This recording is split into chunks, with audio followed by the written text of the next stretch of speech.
Chapter 51. Wanda came to the laboratory inside the battleship to look for Evan and Gwen, but they were not here. Just when she was wondering where they had gone, an advanced phantom left by Evan appeared in the laboratory out of thin air. Phantom looked at Wanda with a dull expression and said, "When I was experimenting with otherworld portals, I opened a door to otherworld. Gwen and I will go there to investigate the situation first, and we will be back within a week." After saying this, the phantom disappeared into thin air. "It's such a fun thing, but you didn't call me." Wanda was very unhappy. This is a mix of the DC Cinematic Universe and the Green Arrow Universe. Universe number, Earth 38 time, Kayla Zor-El has just joined Kate Media. Evan and Gwen arrived in Nacional City. This is a coastal city, and two people appeared on the seaside of this city. Because the two of them had exhausted their magic power and were in a state of weakness, they fell to the ground and lay on the beach one after another. They were so tired that they didn't even want to move their fingers, and they looked very embarrassed. At the moment it was midnight, and because it was winter, the temperature was cold and no one could be seen on the beach. They lay on the beach, recovering their strength. "Where have we come?" Gwen asked while panting. "Do you still remember the DC series of movies produced by my company?" Evan asked. "Why did you mention this suddenly?" Gwen was puzzled. "We may have traveled to the world of the DC film and television series," Evan said. "Ah." Gwen was shocked, "But isn't that a movie? Why can we enter the world in the movie? This is unscientific." "Actually, as long as you look at it from another angle, you will find that all this is actually very scientific. I can't imagine what kind of theory should be used to explain this phenomenon. In other words, you are actually lying to me. Even you don't know where we have traveled through time. Let me give you a popular science theory." All ears. Next comes Evan's popular science time. The concept of the universe is actually very complicated. The universe in our eyes is actually very small in the eyes of some super life forms, smaller than a glass bead. This starts with dimensions. Start with zero dimension. Zero dimension is a point and the singularity of everything. It represents existence and non-existence. One dimension is a line with no width or depth. Two dimensions have one more line, forming a surface. The three dimensions support the height on the surface, forming the space we know. In the four-dimensional space, there will be an extra line, which can also be called a timeline. It is a collection of any state of the universe and the passage of time. Because of this, the third-dimensional space becomes vivid. Five-dimensional space, if you imagine the three-dimensional world as a point and the four-dimensional space as a line, then add a timeline to this timeline to intersect the previous timeline, and the five-dimensional space will appear. In the five-dimensional space, you can see different branches of possibilities, similar to parallel universes. Therefore, the five-dimensional space contains all parallel universes of our single universe. Six-dimensional space can be created by bending five-dimensional space. In six-dimensional space, people can control situations and results. It is like going back to the past to change the world and restart the future. Seven-dimensional space, if you think of six-dimensional space as a point with infinite possibilities, with a specific point in time, connected to another point with infinite possibilities, and connecting the 2 points into a line, this is a seven-dimensional line. In human terms, it is a line that connects different multi-universes to each other. It can also be said that the seven-dimensional space contains endless multi-universes. Further up, there is the eight-dimensional omnipotent universe. In the 10-dimensional space, there is no space, only points, because the 10-dimensional space is a point, which contains all the universes, all possibilities, all timelines, everything. What do you see from the above theory? Possibility. Gwen was not sure. Yes, it is possibility. From a 10-dimensional perspective, the possibilities are infinite. Everything that can happen will happen in it, and everything that can happen will also happen in it. The only difference is that in where it happens and plays out. And we just ran from our own stories to other people's stories, that's all. Evan's explanation was easy to understand, and Gwen understood it. But I still find it incredible, and how you came up with this theory. I just figured it out on my own. While talking, the two men's magic power recovered somewhat and their bodies were able to move. They stood up, left the beach, and entered the city. After dawn, the two came to a restaurant to have breakfast. Although the two of them didn't have any money, as people who mastered the mysteries of magic, they could eat the overlord's meal as confidently as if they had paid for it. During the meal, Gwen took out her mobile phone and connected to the restaurant's free Wi-Fi to search for characters from the DC series. The first thing she looked up was Batman. The query results show that Batman does exist in Gotham in this world, but he has been missing for a long time and is considered dead. She inquired about Superman again. The query results show that the Man of Steel incident occurred not long ago. She also searched for the Flash, Cyborg, Wonder Woman, Aquaman, and Green Lantern, but found no such person. She turned her confused eyes to Evangelist Evan replied, "The world we live in is not Earth Zero where the main story takes place, but Earth 38 where the story of Supergirl takes place." The reason Evan knows this is because his system displays the current world logo. So that's it. Since Evan has written a series of DC movie scripts, Gwen is not confused about why Evan knows so much about this place. She is more interested in, "I remember that Supergirl only appeared in the story of the Flash in the movie. I don't know the story of Supergirl on Earth 38 yet, tell me about it." Evan simply told her a story about Supergirl before and after she came to Earth. After finishing the story, Evan said, "The only protagonists on Earth 38 are Supergirl and Superman. There are not many superheroes here. Let's go to Earth Zero later." Good. Kayla Danvers home. Kayla woke up, washed up, and had breakfast with her sister Alex Danvers. At this time, her ears moved. Kayla, who has super hearing, heard people in the city talking about her and her cousin, saying that she and her cousin were the protagonists of this world. Under normal circumstances, although Kayla's super hearing can hear in a wide range, it does not listen all the time. If she really did that, even if she was a Kryptonian, she would suffer mental breakdown. Therefore, Kayla's subconscious will filter out many meaningless sounds. Kayla's attention will only be attracted when someone else mentions the keyword. For example, when someone mentions her or Superman, Kayla's ears will perk up. Chapter 52. Kayla's super hearing allows her to hear incredible things. This world they call Earth 38. They say Supergirl's story takes place here, but Super MS. Who? Kayla, who had not yet debuted as Supergirl, didn't realize they were talking about her. They say there are not many superheroes here and they are preparing to leave this world and go to Earth Zero. Does this Earth number refer to a parallel world? Kayla was curious. So, she quickly finished her breakfast, said to her sister Alex, "I'm leaving first," and hurriedly left the house and went to where the two people were, hoping to get in touch with them. Evan and Gwen had breakfast, walked out of the restaurant, and were about to walk towards an uninhabited alley to cross, but were blocked by a blonde woman. "Sorry to bother you, I overheard your conversation before. Excuse me, does the Earth 38 you mentioned refer to this world? Who is Supergirl?" The blonde woman who stopped the two was none other than Kayla Danvers, or in other words, she was the Kryptonian Kayla Zor-El. "Who are you?" Gwen asked. Gwen had not noticed that the conversation between the two was eavesdropped before, and there was no such woman around at the time.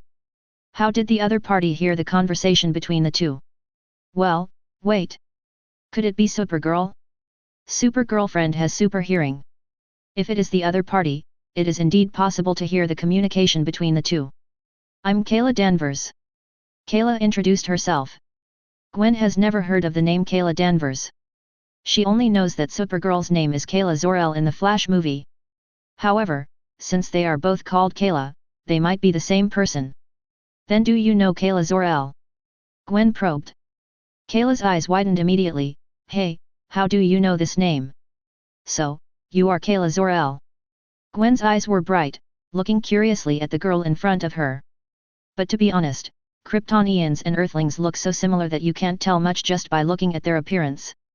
Kayla hesitated for a moment, nodded, and admitted that she was Kayla Zor-El. "I don't know your names yet." "Evan Nelson." "Gwen Stacy." After introducing each other, Kayla asked about Earth Zero and Earth 38. It's not just out of curiosity, Kayla just wants to know, if parallel time and space really exists, then in another time and space, are her parents still alive, and is her hometown Krypton still alive? She still didn't know that when Krypton exploded, how many of her 7 aunts and 8 aunts escaped, otherwise she would not feel as lonely as she does now. "You do exist in the Earth Zero that Gwen and I are going to, but we don't know what your situation is over there. Now we are leaving," Evan said. "Can I go with you?" Kayla asked hopefully. Evan shook his head, "Sorry." Kayla suddenly fainted. "But..." Evan's words only made Kayla energetic again. She looked at the other party expectantly and waited for the next step. Evan patted her shoulder, marked her as a player, and then said to her, "But meeting is fate, and we may meet again in the future." After bidding farewell to Kayla, Evan took Gwen and traveled through time and space, leaving Earth 38 and arriving in Gotham on Earth 0. At this time, a dark Gothic city is also a sick city. The word Gotham originally meant to reflect madness, and there are many crazy people in this city called Gotham. There may not be anyone particularly powerful here, but even a truly powerful being may fail when he comes to this place. Because the criminals here have honed their ability to defeat the weak in their battle of wits with Batman. In short, there are a lot of conspiracies. A guy like Superman, who is upright and powerful, can be tricked accidentally when he comes to this hellish place like Gotham. For example, Poison Ivy and Killer Frost have a glorious record of knocking down Superman with a sneak attack. In some timelines, Joker also manipulated Superman. Strong personal strength is not the capital that allows you to show off in Gotham, intelligence is. Gotham's criminals also have a clear path to promotion. Ordinary criminals, that is, street gangsters, are too low-level to deal with people like Robin, Oracle, and Oracle Man, let alone Batman. If you want to upgrade from a gangster to a famous criminal, you have to apply to Blackgate Prison and get a graduation certificate from Blackgate Prison. But as a well-known criminal, it is still difficult to deal with the Bat family, and he has to rush to the streets to face them. At this time, some criminals will choose to apply to Arkham Asylum. Only by obtaining the graduation certificate there can they become super criminals. At this time, when facing people like Robin and Oracle, we can win or lose, but most of them are not Batman's opponents. If you want to defeat Batman, you have to have your own characteristics, such as Two-Face, Scarecrow, Riddler, etc. At this point, you can defeat Batman, but it's still hard to defeat Batman. If you really want to defeat Batman, you have to be someone special. There are thousands of criminals in the world, but only Joker dares to pat his chest and tell the world, "I am different from them." Therefore, among Batman's fan group, only Joker is an old enemy that Batman really takes seriously. Ahem, the above contents are all complaints and you don't need to take them seriously. Gwen took Evan and went to a nearby cafe to use Wi-Fi and check the information on Earth 0. There is indeed Wonder Woman, Superman, and Batman here, but I haven't seen news about Green Lantern, The Flash, and Cyborg.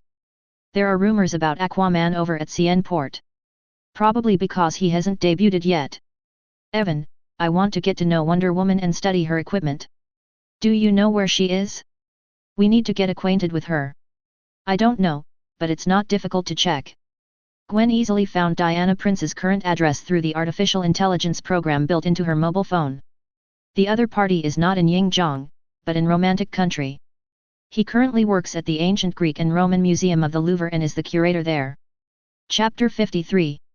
Gwen wants to find Wonder Woman, but Evan has other plans. After discussion, the two decided to split up and made an appointment to meet here again in 3 days. Gwen left the coffee shop first, walked to a nearby deserted alley, cast a spell to teleport, and teleport to the Louvre in Romantic Country. Evan is in no hurry to leave the cafe, he plans to give his superhero game a major upgrade. For example, the DC world is disguised as a copy world, allowing players from the Marvel world to travel here by logging into the game. However, if you do this, the time flow rate in the game world will have to be adjusted. And the player's resurrection mechanism must also be adjusted. Fortunately, Evan's game development system encourages him to do this and cooperates with him to change the game settings. At the same time, all players in the Marvel world received system announcements. The Marvel superhero game will undergo upgrade maintenance, during which players will not be able to log into the game. This upgrade maintenance will last for 3 days. The update content of this version is as follows: 1. Add a copy of DC Superhero 2. This dungeon is a special dungeon. There are no main tasks. Time and historical processes will only keep moving forward. Regardless of whether players form a team or not, they will only enter the unified process of this dungeon. All items obtained by players from this dungeon can be brought back to reality. 3. Unlock a copy of Doctor Strange 1 for all players. 4. Fixed several bugs. Marvel Movie Universe. All gamers have received this announcement. After reading the announcement, everyone's expressions became very subtle. Many of them have watched the DC movie series. Because Evan wrote the script and was shot by Evan's company, and the plot is not bad, most of them have watched it. But isn't that a movie? Why does the movie plot appear as a copy? Is it a purely entertainment copy that allows players to experience the plot of the movie? No, the announcement said that the time flow rate of this dungeon is consistent with reality, and this dungeon will not generate a single process for different players, but all players will enter a unified dungeon world, which is conceptually closer to the public area. And the most important point is that everything players get in this dungeon world can be brought back to reality. This has to make some smart people come up with an incredible association. Could this copy be a real world? But how is this possible? Many people can't figure it out. But this does not prevent them from looking forward to the new version. Evan updated the game. According to tradition, the server needs to be maintained for 3 days, and the new version will only be launched after 3 days. After getting the new version of the game, Evan left the cafe and entered the game world. As the creator of this game, Evan is naturally able to log into the game during maintenance. Because the game is under maintenance, there are no other players in the game world at the moment. Evan teleported to the public area, Los Angeles City, found a cafe here, ordered some drinks and desserts, and then used his GM authority to summon Kayla Danvers from Earth 38 as a player into the game world. Before Kayla was summoned, she was working at Kate Media Company in Nazanashi. She had been absent-minded all day today, and all she could think about was things related to the two aliens and parallel time and space. She wanted to know whether her hometown of Krypton still existed in other parallel worlds. If it existed, she would really like to live there. Even if it was a hometown in parallel time and space, it would still be a familiar hometown. She was sitting at her desk, lost in thought, when she was suddenly summoned, causing her to disappear from where she was. Logically speaking, in a place like this where there are many people, if someone disappears out of thin air, it should attract the attention of many people in the office. But Evan's game has a protection mechanism for players. For example, if you log into the game in public and your body disappears, it will not attract the attention of the people around you. People around you will be interfered by the game system and will subconsciously ignore this matter. For example, now, people around her don't realize that Kayla disappeared out of thin air, they just think that she left on her own. Kayla was confused. She suddenly found that she was no longer in the company, but in a strange coffee shop. She was a little confused and didn't know what was happening. It wasn't until she saw Evan opposite that she realized that he might have used some method to summon her here. Evan? Did you bring me here? Kayla asked, using supervision to look around. Her sight penetrated the barriers and saw the outside world far and far away. She recognized the city she was in as Los Angeles, but the places further away were blocked by unknown things, which prevented her from seeing the environment outside the city. She asked uncertainly, "This is Los Angeles. This is the digital world I created. It belongs to the imaginary number space. It is between reality and illusion. With this kind of technology, you must be an alien from some advanced civilization, right? I don't believe that human beings' current technology can do such a thing, and this thing like a game panel in my field of vision is what? I'm not an alien, and the thing in your field of vision is just a game panel. Now you are a player here." Evan paused here, then smiled and continued, "I summoned you here because I want to make a deal with you." "With me?" Kayla was confused. "You are a Kryptonian. Your race's genetic technology is unique in the universe and unmatched by anyone. I want to get your DNA sample for research. Why should I agree to something like this? Besides, we are not familiar with each other." Kayla showed resistance to this. "Don't refuse in a hurry, listen to my conditions first. I can open up a separate area in my game world to perfectly replicate your home planet Krypton, and even simulate people you are familiar with there, including you. Your father Zor-El, your mother Alora, your aunt Astra, your uncle Norn, your uncle Jor-El, your aunt Laura. Wait a minute, why do I feel like you know my family members and relatives very well? Are you from Krypton like me?" Kayla stared at the other person suspiciously, and the more she looked at him, the more suspicious she felt. "I do know a lot about you and your family, so I can use my game world to simulate Krypton in an almost realistic way. Even the people in your hometown will not be any different from your perception. Although everything is not real, it is also a sustenance that allows you to remember the past." Evan stated his conditions. Kayla was hesitated and confused. Because what the other person said was so tempting that she couldn't help but want to agree. But if she wants to give her DNA to the other party for research, she is really worried that the other party will make clones, artificial people, biochemical people and the like for her, which would be bad. Chapter 54. What are you going to use my DNA to study? Kayla decided to ask first. If the other party really intends to use her DNA to create human clones, biochemicals, artificial humans, etc., she must firmly reject the other party and then scold the other party. Emil. I have a girlfriend who likes to study all kinds of things, including alien DNA. Can you look me in the eyes when you say this? Ahem, okay, actually, I just want to try to see if I can give myself the abilities of you Kryptonians through research. Then I'm afraid you will be disappointed. The genes of our Kryptonians have been encrypted by technology. Although I don't know the details of that technology, I also know that it is by no means something that can be deciphered casually. Since there is genetic encryption, you don't have to worry about me using your genes to do weird things, right? Evan followed the lead. Kayla struggled for a long time, but finally her desire to remember her hometown took over and she decided to make this deal with Evangelist. Kayla used a lot of force to pull out a piece of her hair and handed it to Evan. This is equivalent to giving the genetic sample to the other party. Evan took it politely and put it away. You wait a moment, I will copy the Kryptonian environment. After Evan finished speaking, he closed his eyes and used the game editor to generate a new area in the game world. This new area is not open to ordinary players, only to Kayla. After a moment, Evan opened his eyes and stretched out his hand to Kayla. Come, hold my hand, I will take you there. Kayla did as she was told and held hands with Evangelist. Evan couldn't help but scratch the opponent's palm. Not to mention, the feeling of holding hands with Supergirl is not bad. Hey, are you trying to be a gangster? Kayla felt her palm being scratched, and her cheeks turned red. Kayla has never been held by a boy in her entire life, let alone this kind of experience of being teased. Evan changed the subject seriously. Let's go. The two disappeared out of thin air and arrived at the newly born area in the game world, the Kryptonian civilization area, Kandor City, near Kayla's home. As soon as he arrived here, Evan felt his body sink. Krypton's gravity is 10 times that of Earth. The high-gravity environment is not suitable for human survival. If Evan's life level was not high enough and his body bones were strong enough, something would happen if he suddenly came here. Kayla let go of Evan's hand and looked at this familiar place in surprise. But before she could take a closer look at the world, she suddenly felt that her body was getting weaker. What's wrong with me? Kayla's face gradually turned pale and she looked at Evan in confusion. 8 years have passed since you came to Earth. You spent 8 years adapting to the Earth's environment, but your adaptability to the environment in your hometown has declined. There are extremely trace amounts of kryptonite dust in the atmosphere here. That kind of dust, it will degrade your cell activity to a certain extent.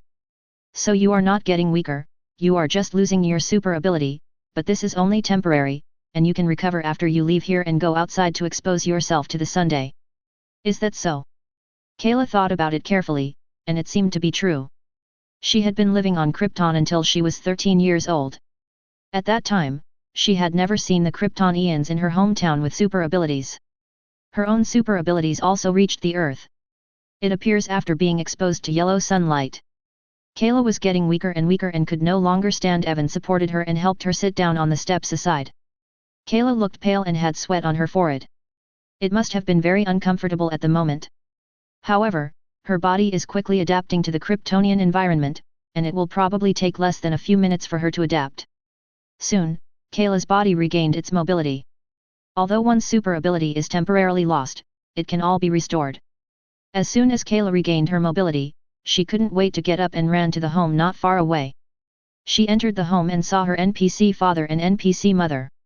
When the two NPCs saw Kayla, they both showed surprised expressions. They can recognize Kayla as their daughter, but shouldn't their daughter be only 13 years old? Why has she suddenly grown so big? Kayla excitedly threw herself into their arms. Evan didn't follow Kayla in. He started wandering around in this virtual Kryptonian civilization, taking in the scenery here. Half a day later, Kayla added Evan as a friend through the game panel and said she wanted to chat with him. Evan learned that Kayla wanted to see him, so he teleported to the place he had made an appointment with, which was an ecological park. Evan, please tell me they are true. Sadly, no. But they are exactly the same as I remember them. Even I didn't find anything inconsistent. And this world, everything here is exactly the same as in my memory. I even saw it in my room. The toys I had when I was a child, even the marks I left on them, are exactly the same. How can such a world be fake? Evan, this must be the past 8 years ago, right? Kayla looked hopeful, she hoped all this was true.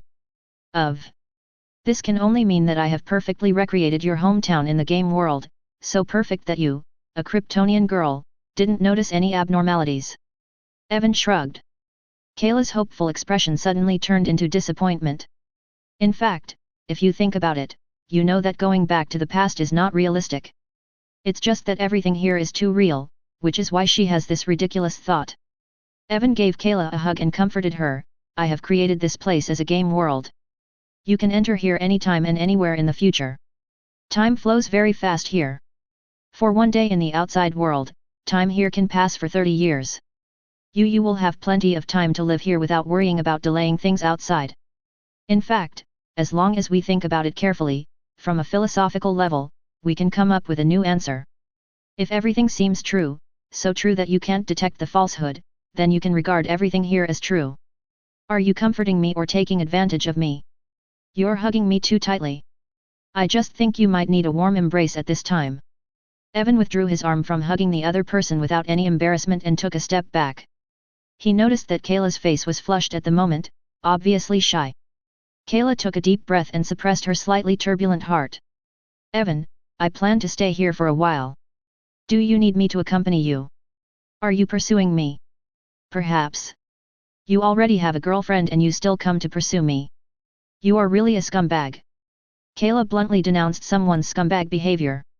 The one who starts the chaos and finally gives up is the scumbag. I am just a philanthropist. Chapter 55. Evan is so thick-skinned, he spread his hands and said, with your extraordinary physique, ordinary men will not be able to endure it. If you don't want to live alone, I will probably be one of the few choices you have. Even if I live in a single life, I will never choose a guy who wants to be in many boats. You'll change your mind. Kayla rolled her eyes at Evangelist Evan accompanied Kayla and temporarily stayed in this virtual world of Krypton. Anyway, in the 30 years here, only one day will pass by the outside world, and it will not delay the things outside. Evan followed Kayla to the latter's home here and met Kayla's NPC parents. Hello, uncles and aunts, I am Kayla's boyfriend Evan Nelson, from the 2814th sector of the Milky Way, Earth. Evan introduced himself to Kayla's NPC parents.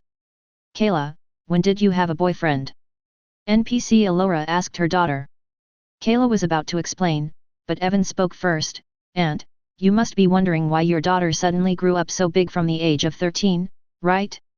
This was actually an accident, and it was also the accident that Kayla and I met. Evan made up a long story to fool Kayla's NPC parents. The plot of this story has ups and downs and is constantly exciting. However, the story is self-consistent and scientifically based. It sounds very real as if it really happened. The NPCs Alola and Zor-El were stunned for a moment after hearing this. Even Kayla almost believed that she had actually experienced that. NPC Zor-El and Alora believed this story, and finally knew why their daughters suddenly grew up. The two NPCs were quite open to the fact that their daughter had found an Earthling as her boyfriend. They advocated freedom and had no intention of interfering in their daughter's love affair. The two NPCs even invited Evan to live in their home, and Evan decisively agreed. So only Kayla's injured world was achieved. Seeing Evan performing hard at his NPC parents, Kayla showed a dead fish-eyed expression. Kayla couldn't bear it any longer and took Evan's hand out of the house to a deserted place outside. Evan, are you done yet? I already told you that I won't find a boyfriend like you, a philanderer. Can you stop being so narcissistic? But your parents have approved of me. It's hard, Kayla's fist is hard. Kayla at this moment wants to hit someone. Seeing this, Evan laughed and took the initiative to hold Kayla's hand. Before the other party could break away, Evan spoke first. Before the outside world gets up tomorrow, we can still stay in this world for 21 years. And my girlfriend Gwen. It will take more than 2 days from the outside world to come back. If we calculate based on the time here, we can stay here for more than 80 years. How about we have an 80-year relationship, what do you think? Kayla rolled her eyes fiercely. Aren't you afraid that I will tell Gwen about this? If you're still going to do this after this 80-year relationship is over, I won't stop you. Ignore you. Kayla didn't know what to say, so she could only end with these words, broke away from Evan's hand, and walked towards home. Evan followed. Later, I will send a robot to pretend to be you and let it go to the outside world to work for you at Kate Media Company for 3 days. You don't have to worry about staying here and delaying your career. Thank you very much. Kayla rolled her eyes again. Time flies.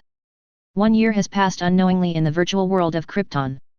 Evan spent a whole year to successfully conquer Kayla and get Kayla to agree to an 80-year relationship with him. Evan is confident that 80 years later, Kayla will never be able to leave him again. 3 years later, Evan and Kayla got married under the witness of NPCs Allura and Zor-El, and had a new house belonging to them. 5 years later, Kayla became pregnant. Well, this pregnancy is real, not fictitious. Kayla is really pregnant with Evan's child. This incident not only surprised Kayla, but also Evan. But after the accident, Evan accepted it calmly and expressed his expectations. When Kayla learned that she was pregnant with Evan's child, she struggled for a while before accepting the reality. A few months later, my daughter was born. They named their daughter Laura Nelson. Laura inherits Evan's immortal blood and Kayla's Kryptonian blood. These two bloodlines produced a very unscientific chemical reaction in Laura Nelson, which allowed Laura Nelson to master an incredible ability since she was born. The effect of this ability is the ability to modify the reality of order rule, so it was named by Evan, Order Magic. Evan remembers that in the DC world of Earth 8, there was a very special being. The other person was used by DC editors to spoof the Marvel Scarlet Witch. The other person's name was also Laura Nelson. Your Wanda from Marvel is the Scarlet Witch, and my Laura from DC is the Silver Witch. Your Wanda from Marvel knows origin magic power, and my Laura from DC knows order magic. Your Marvel's Wanda can use origin magic power alter reality, and my DC Lara Croft can use order magic alter reality. Now, due to various coincidences, Evan and Kayla's daughter is not only named Laura Nelson, but her ability is also order magic. It's hard to say whether this is a coincidence. It may also be inevitable under the law of cause and effect. As the daughter of two people, Laura Nelson has an advantage over the character of the same name on Earth 8. While she masters the magic of order, she also has the dual bloodline of immortals and Kryptonians. As long as she develops a little, her strength can be strong out of the atmosphere.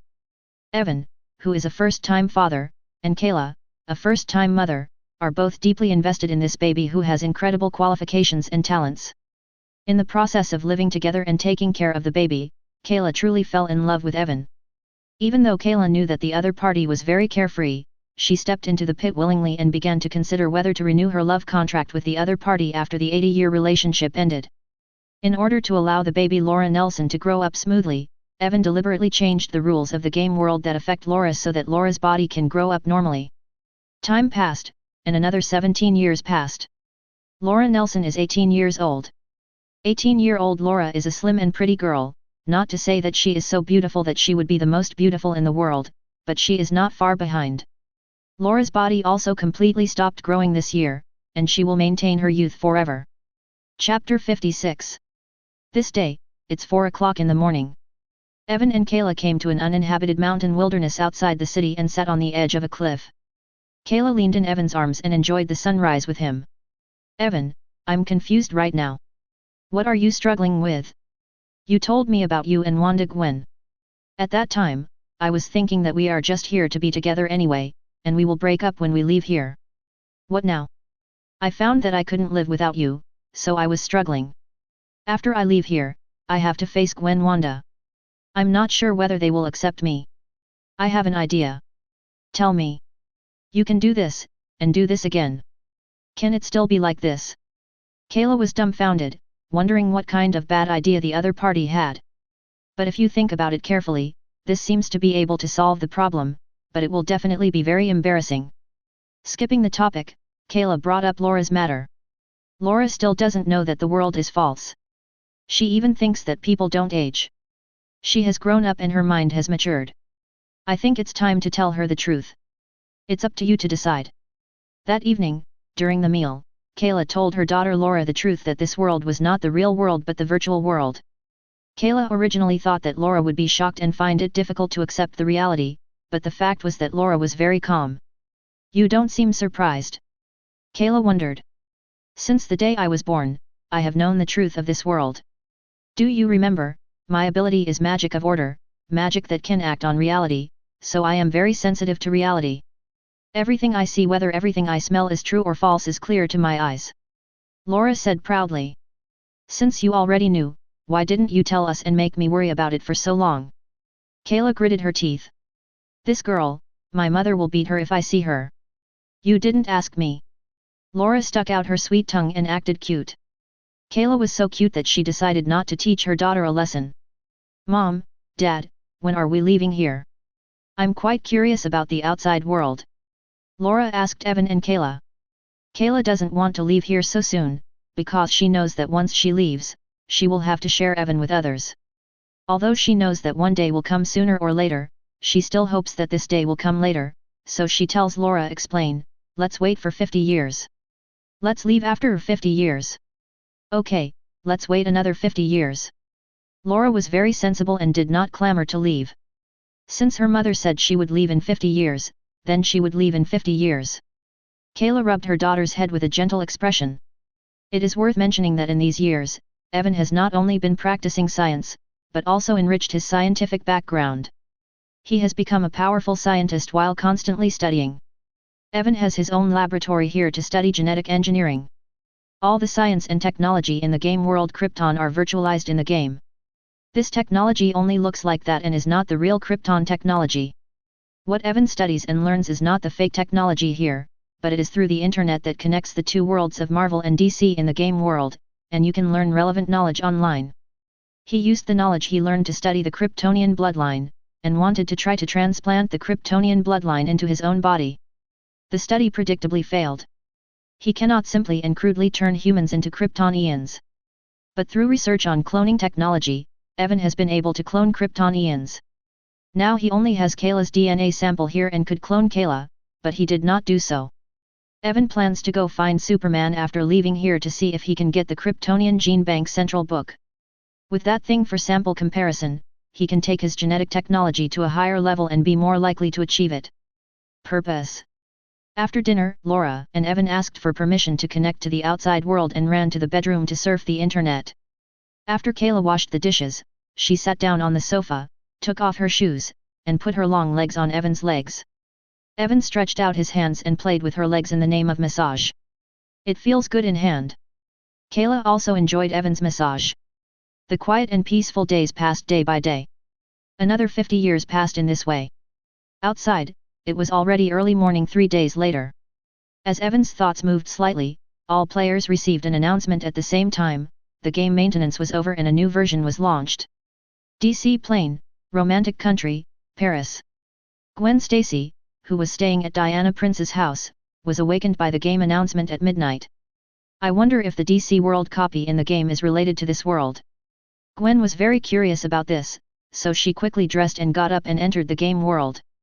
As soon as she entered the game, she couldn't wait to open the copy interface.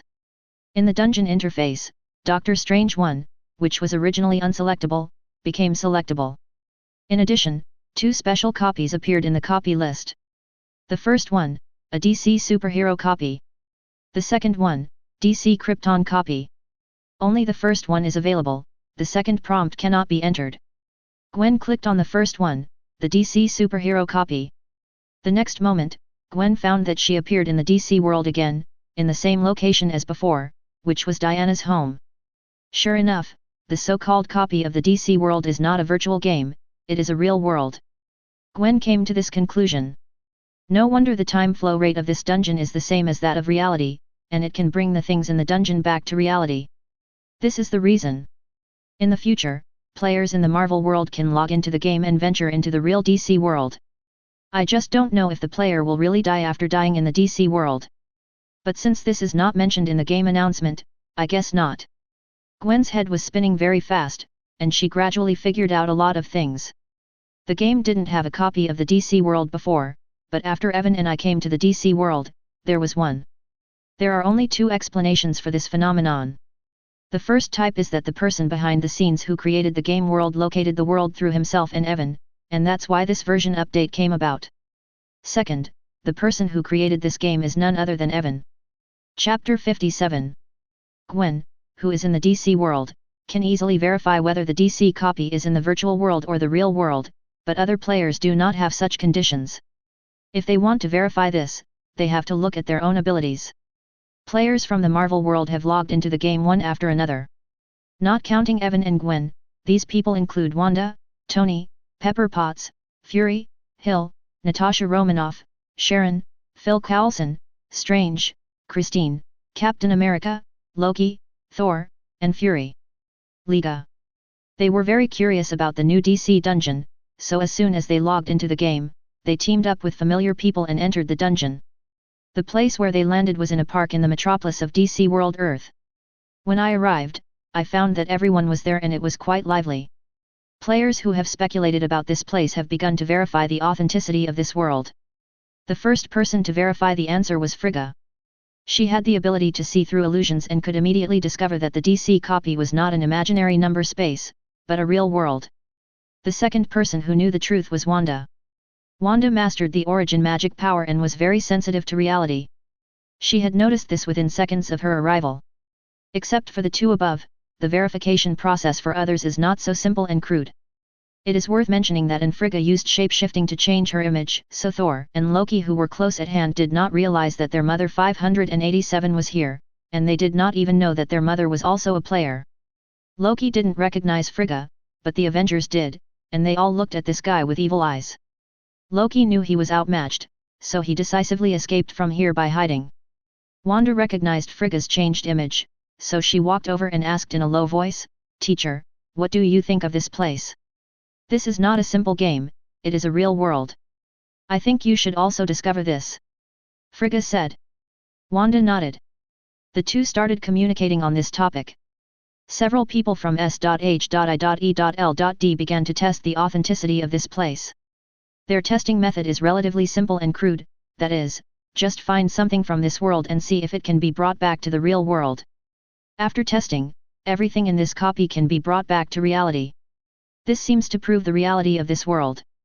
This made Nick Fury think a lot. He has watched the DC movie series and knows that there are many good things in the DC world. They are familiar with the plot and can take those things as their own to strengthen the foundation of S.H.I.E.L.D. Fury, who is both evil and evil, left this park with his 4 subordinates, preparing to find a place to use as a base. Once he has a base, he will slowly plan the resources of this world. Stark, Strange, Captain America, Thor, Pepper Potts, and Christine all gathered together. They were discussing one thing. This game uses Evan's movie story as a copy. Does Evan know about this? Or maybe this matter has something to do with Evan. They didn't see Evan here, so they could only call Evan's girlfriend Wanda and ask him. Wanda didn't understand this and could only shake her head. Without discussing the reason, they decided to find a stronghold here first. Frigga did not follow them, but looked for the traces of Loki when he left. Yes. Kryptonian copy. As a player, Kayla naturally heard the game announcement. She knew that this game was Evan's masterpiece. When the announcement rang, she looked at Evan beside the bed. "It's time, isn't it?" The two got dressed and went to the next bedroom to wake up Laura, who was still sleeping. When Laura learned that she could leave this virtual world soon, she seemed very excited. Soon, the family of 3 was ready to go. They left the game world, not to go to the Earth, but to Earth 38 first. Kayla plans to introduce Evan and Laura to her sister Alex Danvers before going to Earth. Earth 38, Nanosino City. The time zone here is still at midnight. In the past few days, Alex Danvers has noticed a problem. Since 3 days ago, his sister Kayla has seemed to be a different person. Not only has her personality changed, but she also seems to have forgotten many past memories. This makes her she was worried. She suggested that Kayla see a psychiatrist, but Kayla said that she was fine. But in Alex's eyes, this was nothing, it was clearly a serious matter. This Kayla only remembers that she is her sister and that she needs to go to work at AID International Media during the day. All other memories are blurred, which is obviously abnormal. Even Alex is suspecting that Kayla may be suffering from severe schizophrenia and may have a legendary second personality, otherwise there is no way to explain this phenomenon. At the moment, she looked at Kayla who was sitting on the sofa watching TV, and she felt that the other person was very strange. She is questioning whether to force Kayla to go to therapy. Just then, there was a knock on her door.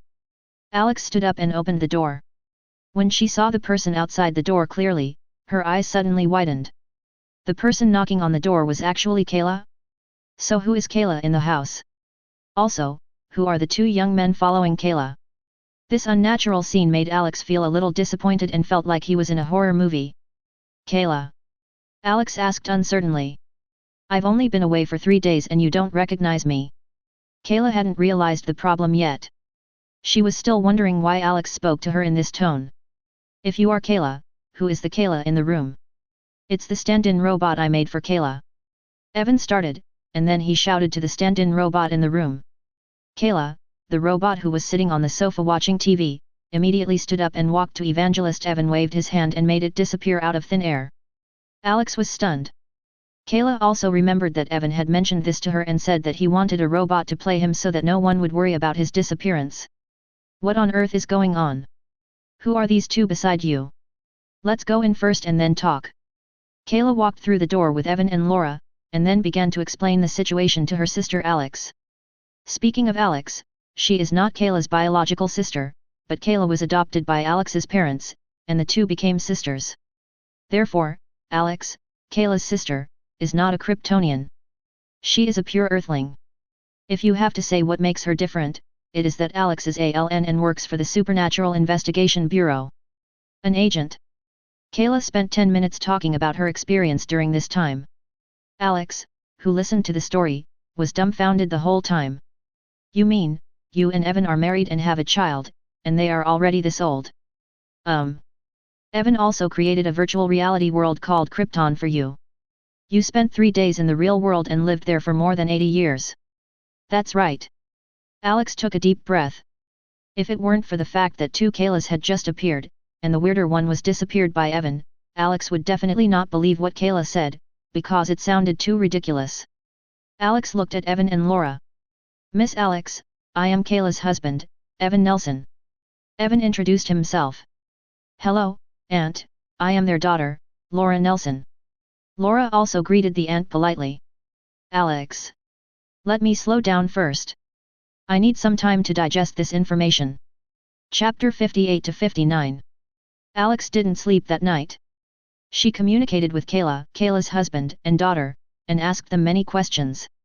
Although it was all incredible, Alex accepted it all. After dawn, after breakfast, Kayla went to work at Kate Media Company. After all, she was still an employee there. Even as a Kryptonian, she needed to make money to support herself, otherwise she couldn't steal. After watching Kayla leave, Alex turned and looked at Kayla's husband and daughter. Evan saw that Alex wanted to talk to him alone, so he asked Laura to go out and play by herself. Laura said oh, she used magic to control reality, her whole figure seemed to have been erased with an eraser, and her body disappeared bit by bit. Seeing this scene, Alex's eyes jumped. Thought, Kayla's daughter is very unusual. Next came the interrogation time of Alex's brother-in-law Evan. As an agent of the Paranormal Investigation Bureau, Alex is quite impressive when he is serious. She adopted the posture of an interrogator very well. Mr. Evan, I guess you who can create that game are not from Earth, right? Evan, who was being interrogated, crossed his legs and looked very relaxed. Like you, I am also a human being, but not a human being from your world. What does it mean? I think you should know the concept of parallel universes. I am an Earthling from other parallel universes. With all due respect, this sounds hard to believe. Shallow knowledge limits your imagination. Evan's words sounded like a mockery to Alex's ears. Then I would like to ask the knowledgeable Mr. Evan, can you take me to have a long experience? Definitely, 867 come with me. Evan took Alex into the copy of the game world, Krypton. Even in the virtual world, the gravity here on Krypton is 10 times higher. In order to prevent Alex from being harmed by the high-gravity environment here, Evan used magic to temporarily reduce Alex's weight. This is the place where Kayla and I lived together for the past 80 years. It is also a virtual world created based on the Kryptonian civilization. The gravity here is about 10 times that of the Earth. But don't worry, I used ability to lighten it for you. After converting your weight, the gravity you can feel here will still be similar to that on the Earth. Learning that the environment here was Krypton, Alex became interested in it. Although she had heard Kayla mention Krypton more than once in the past years, it was not as straightforward as hearing it. This day was spent with Evan taking Alex to visit Xia Xing Zhong. In the evening, Kayla came home from get off work, and Laura had also strolled back. When Kayla saw Evan and Alex chatting, she smiled and said, "You look like you're getting along very well. Your sister is a very easy person to get along with," Evan said with a smile. Alex felt that she was being ridiculed again, but in front of Kayla, she did not have an attack. Late at night, some discordant sounds came from Kayla's bedroom. Since the soundproofing of the room was not very good, it disturbed Alex next door. Alex, who was forced to listen in the corner, gritted his teeth and blushed, hesitating whether to remind the two guys to lower their voices, but in the end he did not disturb their interest and planned to wait until tomorrow. The discordant sound lasted for 2 hours before it finally stopped. "Wait for tomorrow, let your robot play me, leave Laura to my sister to take care of, let's go to Earth Zero to meet Gwen and Wanda first. I want to get to know them," Kayla said. Evan nodded. After dawn, the robot Kayla was taken out by Evan and asked her to go to work instead of the real Kayla. Alex's eyes jumped when she saw this scene. She also wanted a robot that could replace her at work, but that kind of simulation robot was worth a lot of money at first sight, so she was too embarrassed to mention it.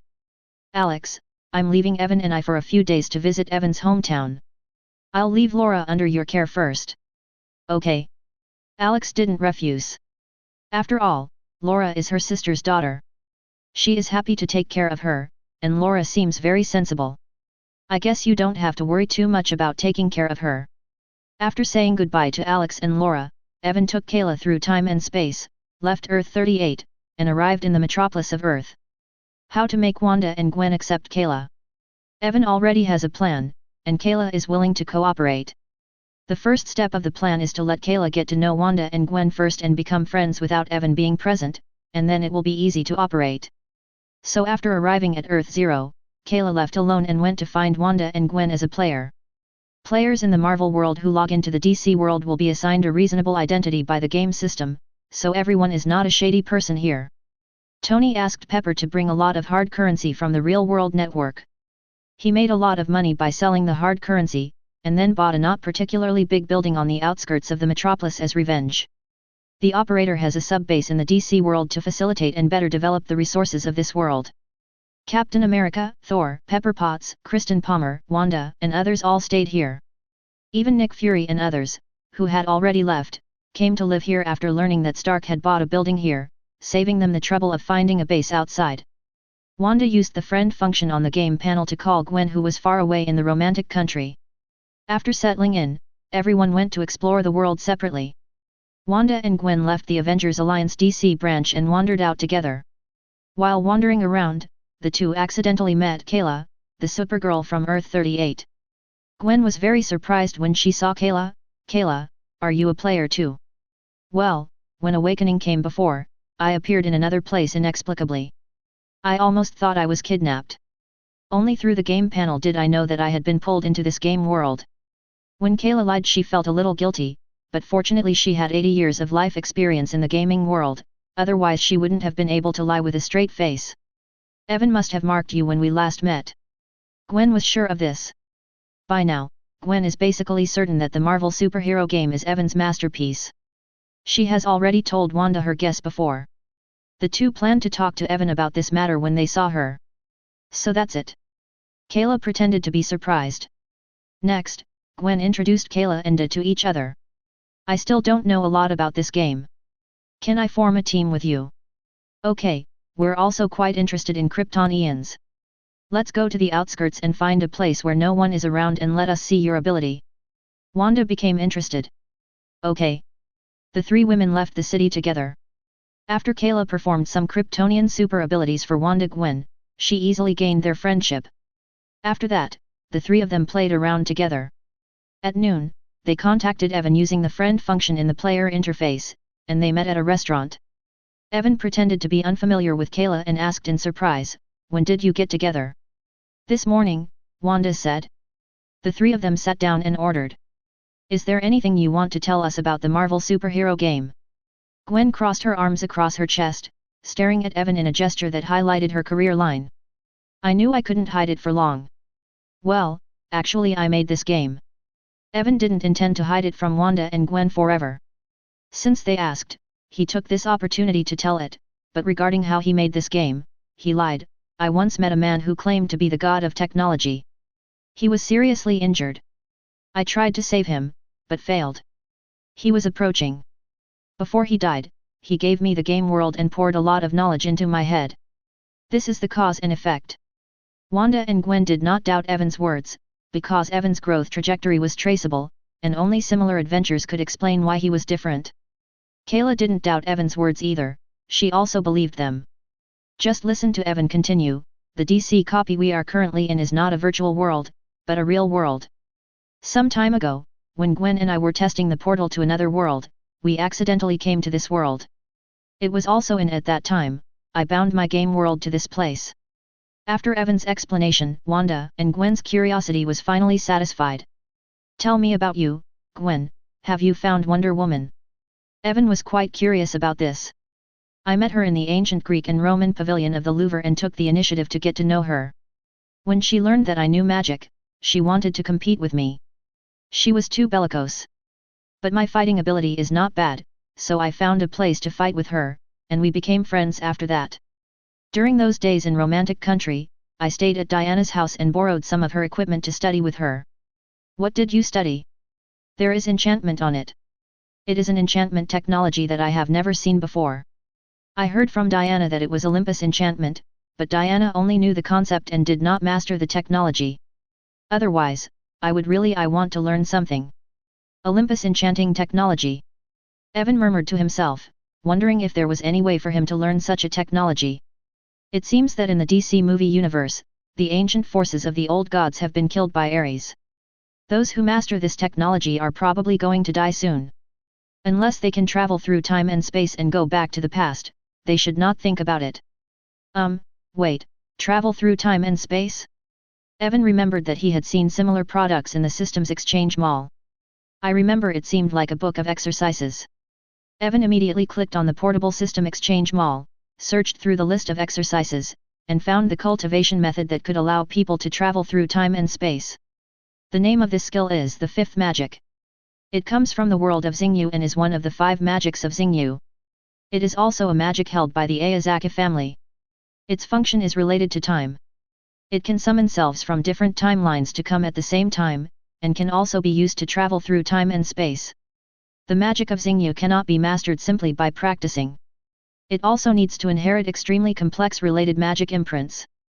Otherwise, it will be difficult to master it in a lifetime just by knowing the knowledge of cultivation. Even if it takes a lot of time to master it, there is no relevant if magic engraving assists spell casting, it will be extremely complicated to activate magic. The fifth magic practice method, the exchange price is 10,000 exchange points. When Evan used his game to open the bridge between Marvel and DC, the fate of many people was greatly changed, which brought Evan got a lot of redemption points. Today, Evan has exactly 10,000 redemption points. He exchanged the relevant knowledge of the fifth magic without any hesitation. This knowledge automatically comes to Evan's mind. The knowledge is not complicated, and it includes instructions on how to construct the fifth magic seal. This is a big project. If there is no external assistance and you just work hard on your own, you may not be able to complete it even if it takes 500 years. But who is Evan? He is a cheater. He can completely leave the magic engraving work to the robots, and then transplant the fifth magic engraving to himself after it is completed. There is no need for Evan to do it himself. I'm busy, just leave all the power to Miss Abigail. In terms of microcarving, robots have unique advantages. The same engraving microcarving project would take 500 years for humans to do, but it might only take a few days for robots to do it. What are you thinking about? Wanda asked Evan when he saw that he was distracted. I was wondering where I could learn Olympus enchantment. Have you thought about it? Not yet. After lunch, the 3 girls are going shopping. Evan is not very interested in things like going shopping with women. The main reason is that when women go shopping, they have a fighting attitude, and it is easy to get tired if they go shopping together. So he separated from the 3 women, went straight back to the villa on Malibu Beach in the game common area, and summoned Abigail. He transferred all the related technologies of magic engraving and the relevant knowledge of the fifth magic engraving to Abigail's database. Abigail, how long will it take to make the fifth magic seal? Evans asked it. After Abigail digested the knowledge, she calculated silently for a moment, and then spoke, with the equipment we have here to assist in the production, it is expected to be completed in 16 hours. It will take 3 hours to transplant this engraving for you. Then go ahead and mark the Russian transplant tomorrow. Okay, father. Abigail took the order and went to produce the magic seal. That night, Wanda and Gwen invited Kayla to their home in the game world, and Kayla readily agreed. To celebrate making a Kryptonian friend, they held a lively family dinner at home. Generally speaking, drinks are essential when hosting a banquet. In order to make the banquet more atmospheric, everyone consciously suppressed their digestive system, so that they could feel drunk and make the banquet more atmospheric. Kayla said that she was a Kryptonian and couldn't get drunk, so Wanda used Alter Reality's ability to block Kayla's ability to digest alcohol. Evan hoped that Wanda and Gwen would get drunk so that her evil plan could be carried out, but in order not to make it too obvious and Wanda and Gwen would see it, Evan instead I am advising everyone to drink less. Kayla, on the other hand, kept saying that I could still drink and invited everyone to drink together. In fact, Kayla doesn't like drinking, but when she thinks that doing so will help her integrate into the big family faster, she goes all out. In the end everyone was drunk. When Wanda is drunk, she looks particularly domineering. It seems that she doesn't care about any strange things that happen, but she even instigates them. Gwen is simply confused when she is drunk, and can do some strange things in a daze. In this case, some things happened naturally. Chapter 60. Game Common Area, Evan's Villa. The next morning, Wanda rubbed her hungover head and sat up from the bed in a daze.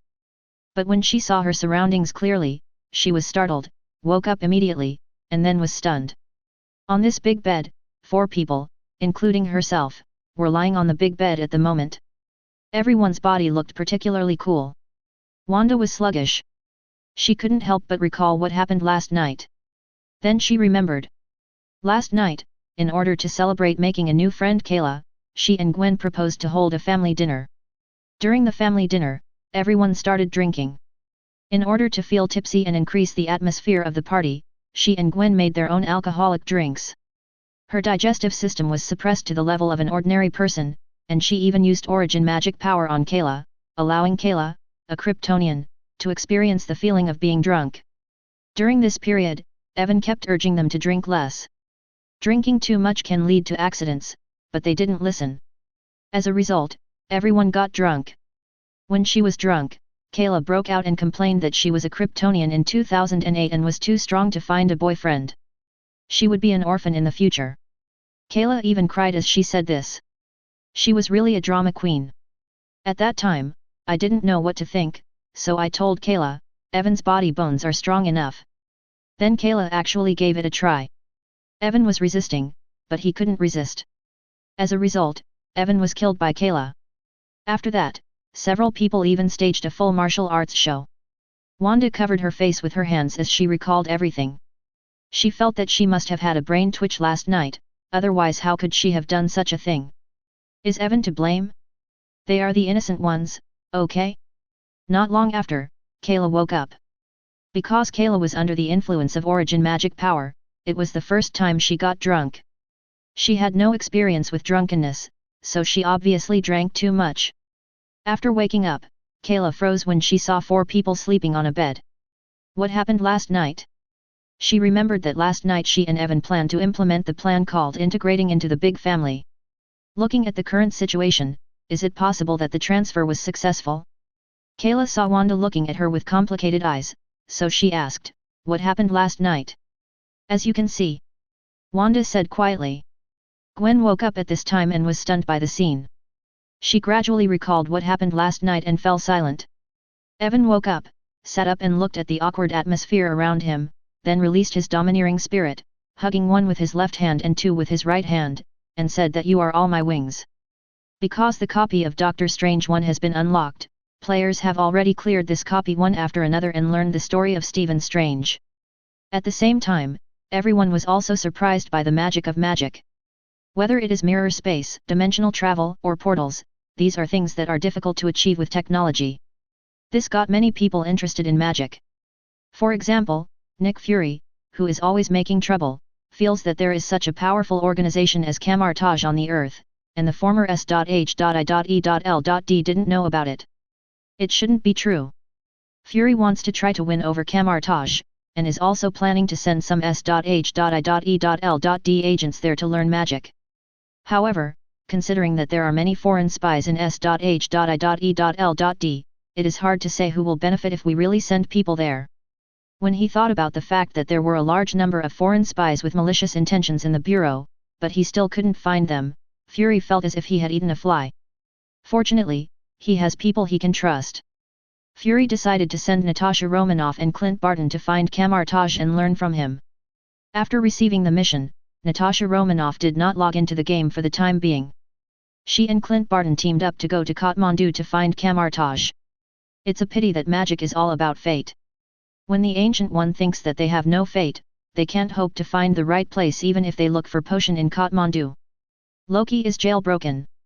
His ability to escape from prison has something to do with her mother Frigga. That day, Loki logged into the game and entered the DC world. Seeing that he was about to be besieged by the Avengers, he decisively chose to leave. Later Frigga found Loki and revealed her identity.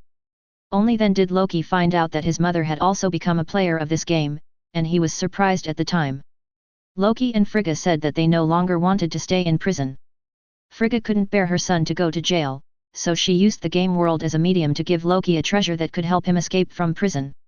Loki took the treasure, exited the game, and successfully escaped from Asgard's prison. As a result, as soon as he got out of prison, he was blocked by his father Odin. He originally thought that Odin was here to arrest him and take him back to prison, but he found that Odin was a little abnormal and actually told him that he wanted to go to Midgard. Loki brought Odin to Midgard, and then sent Odin to the Green Garden Sanatorium in New York. Then, Loki transformed into Odin and returned to Asgard. The plot has gone around in a circle and come back again. The only one who knew about this was Frigga, but Frigga just didn't say anything. Rather, when Odin was sent to Midgard by Loki, Frigga was the happiest one. In addition to playing Odin, Loki is also a player of the Marvel superhero game, and has a deep understanding of the value of this game. In order to better understand the DC copy, he also took the time to go to Midgard and watch Evan's movies. DC movie series produced by the company. Knowing the plot of the DC world, Loki's expression became solemn. The water in the DC world is very deep. What is the Flash, which is so fast that it can travel through time? Batman, who has an incredible IQ and can defeat all the great gods as a human, is he sure he's not cheating? Why does a small light ring feel like it has more technology than the most advanced spacecraft here? That guy Darkseid, are you sure he didn't get Thanos' character by mistake? The Justice League over there seems to be a superhero organization even more annoying than the Avengers. That DC copy world is no worse than the world here in terms of combat effectiveness. If you want to profit from that world, you have to plan carefully. Chapter 61. Kayla has successfully joined this big family. If you want to say who is happiest, it must be someone. But Wanda and Gwen were not in a good mood and didn't want to talk to Evan. They planned to have a good chat with Kayla. Evan was kicked out of the house by them. He came to the underground factory under the villa, found Miss Robot Abigail, and asked it, "How is the production of the 5th magic seal going?" "Go back to father, it's completed and can be used to transplant the seal for you at any time." Abigail brought Evan to the front and pointed to something in front of her. It was something smaller than a QR code but countless times more complicated. This thing was a magic engraving. "Then let's get started." 3 hours later, the magic seal transplantation operation was successfully completed. The mark was transplanted to one of Evan's ribs. Evan stepped off the operating table and tried to infuse magic into the 5th magic seal. The 5th magic has entered a state of preparation. As mentioned in the introduction, this magic is time-related magic and can be used to cause many time-related phenomena, such as time dilation, dilate time in an area and speed up the flow of time in that area. Time contraction, shrink time in an area and slow down the flow of time in the area. Past body summoning, summon one or more selves from past timelines, allowing them to come to the present in the form of projections and be controlled by the body. Future body summoning, summon one or more possible future selves, allowing them to come to the present in the form of projection and be controlled by the ontology. Time travel, traveling through time and space, going to the past, or different possible futures. Time gear effect, accelerate body time and enter speedster mode. That's about it. The effect of the 5th magic made Evan nod with satisfaction. At the same time, he also realized one thing. Magic engraving technology not only fits the moon system, but also simplifies the complex spell casting process. All he needs to do is add corresponding content to the magic engraving. So Evan found a computer and began to design and imprint all the magic he had learned. It took him 2 hours to complete the design of the engraving, and he asked Abigail to produce the engraving. With this engraving, many of Evan's magic casting steps can be simplified, even instantaneous. This new engraving is not as complicated as the fifth magic. It only took Abigail more than an hour to complete the new magic engraving. It took another 3 hours to transplant it to Evan's body, and the position was also changed. On the rib, it's just another rib. Evan tried it and found that the effect was remarkable. Many of his magics could be cast instantly without complicated casting steps. Evan left the underground factory and returned to the villa above. Wanda, Gwen, Kayla, all three are there at the moment. The atmosphere between the three of them was no longer as awkward as it was in the early morning. Seeing that Evan was back, Wanda said, "Evan, please give me and Gwen the permission to enter the Krypton instance. We want to visit Kayla's hometown. Then let's go together." Evan gave Wanda and Gwen the permission to enter the dungeon, and then the four of them went to the Krypton dungeon together and spent a few days there together on vacation. That night, Evan came to the metropolis of the DC world and was going to find Superman, trying to get the central book of Kryptonian civilization from him. The central codex is, to put it bluntly, the Kryptonian gene pool. It was integrated into Superman's genetic information by Superman's father, Jor-El. Theoretically speaking, as long as Superman's genes can be obtained, it is possible to reversely decipher all the genetic information in the central book. She used Kayla's hair as a casting medium to locate the Kryptonian bloodline, and easily located the location of Superman at the moment. At this moment, Superman Clark Kent was in a bar with his girlfriend Lois. Evan walked into the bar and saw the two people sitting in the corner of the bar. He walked over and greeted the two of them. "Mr. Kent, Miss Lois, good evening, I'm Evan Nelson. I wonder who you are looking for us?" Lois asked. "To be precise, I'm here to see Mr. Kent." After Evan finished speaking, he looked at Clark Kent and smiled, "Mr. Kent, your cousin Kayla Zor-El asked me to take her to say hello to you." When Superman heard this, he stood up immediately. Although, Superman was sent to Earth when he was still a baby. But Superman carries a device equipped with his father's artificial intelligence program. Through that artificial intelligence, he knows many things about his hometown, including who his relatives are. He knew that he had a cousin named Kayla, but he had never met him. He even thought that his cousin died when Krypton exploded. But now, someone told him that his cousin was still alive. How could he not be excited? "Excuse me, where is my cousin?" Clark Kent asked excitedly. "She is not on Earth right now. You may have to wait a while to see her." As Evan spoke, he sat down opposite the two of them. After he sat down, he quietly cast a small magic similar to a Muggle shielding spell, so that other people in the bar would not notice them, making it easier for the next conversation to unfold. A magic projection appeared in Evan's hand. A sunny and cheerful blonde girl appeared in the projection. She was the Earth 38 version of Kayla, not the black short-haired version. "She is your cousin." "Well, Mr. Nelson, please forgive me, Clark's cousin looks younger than Clark," Lois complained. Before the explosion of Krypton, Mr. Kent's uncle Zor-El also sent Kayla away from Krypton and asked her to come to Earth to protect her cousin. But because she left too late, the moment the spacecraft just flew out of Krypton, Krypton exploded, so good, causing its spacecraft to be affected and thrown into the Phantom Zone. Time in the Phantom Zone is in a state of contraction. Kayla only stayed there for a short time, but the outside world but many years have passed. This is why Kayla, the cousin, is younger than her cousin. After Evan's explanation, the two suddenly understood. Clark and Lois both knew about the Phantom Zone. When generals had invaded the Earth last year, he told them that they and others were imprisoned in the Phantom Zone prison back then. It was only because of the explosion of Krypton that they escaped from the Phantom Zone prison. "What's your relationship with my cousin?" Clark asked. Clark has supervision. He can see that the young man in front of him is a pure human being from Earth. He knows so many things about the Kryptonian civilization. It seems that Kayla told the other person. He is now very curious about the relationship between the other person and Kayla's cousin. "I am her husband." Chapter 62-63. Clark was stunned when he learned that Evan was Kayla's husband. It turns out that the person in front of me can be considered half of my relative. Clark suddenly became enthusiastic. During the communication with Clark Kent, Evan used the borrowing magic, designated Wanda as the magic source, and borrowed a one-time origin magic power from the other party. Origin magic power was quietly activated by Evan.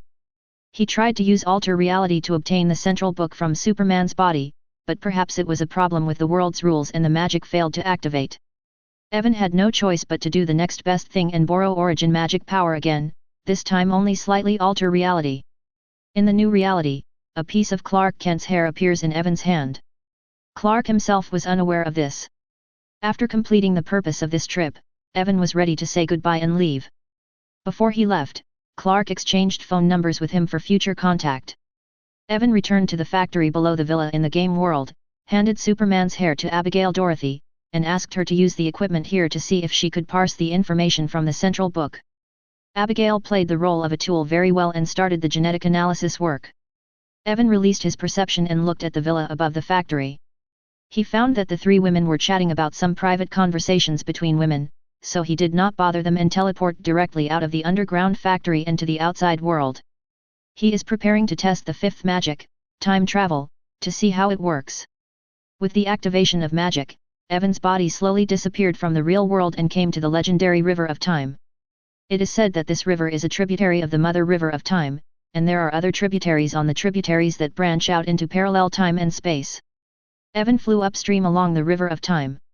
After a moment, he returned to 1918. At the moment it was the end of World War I.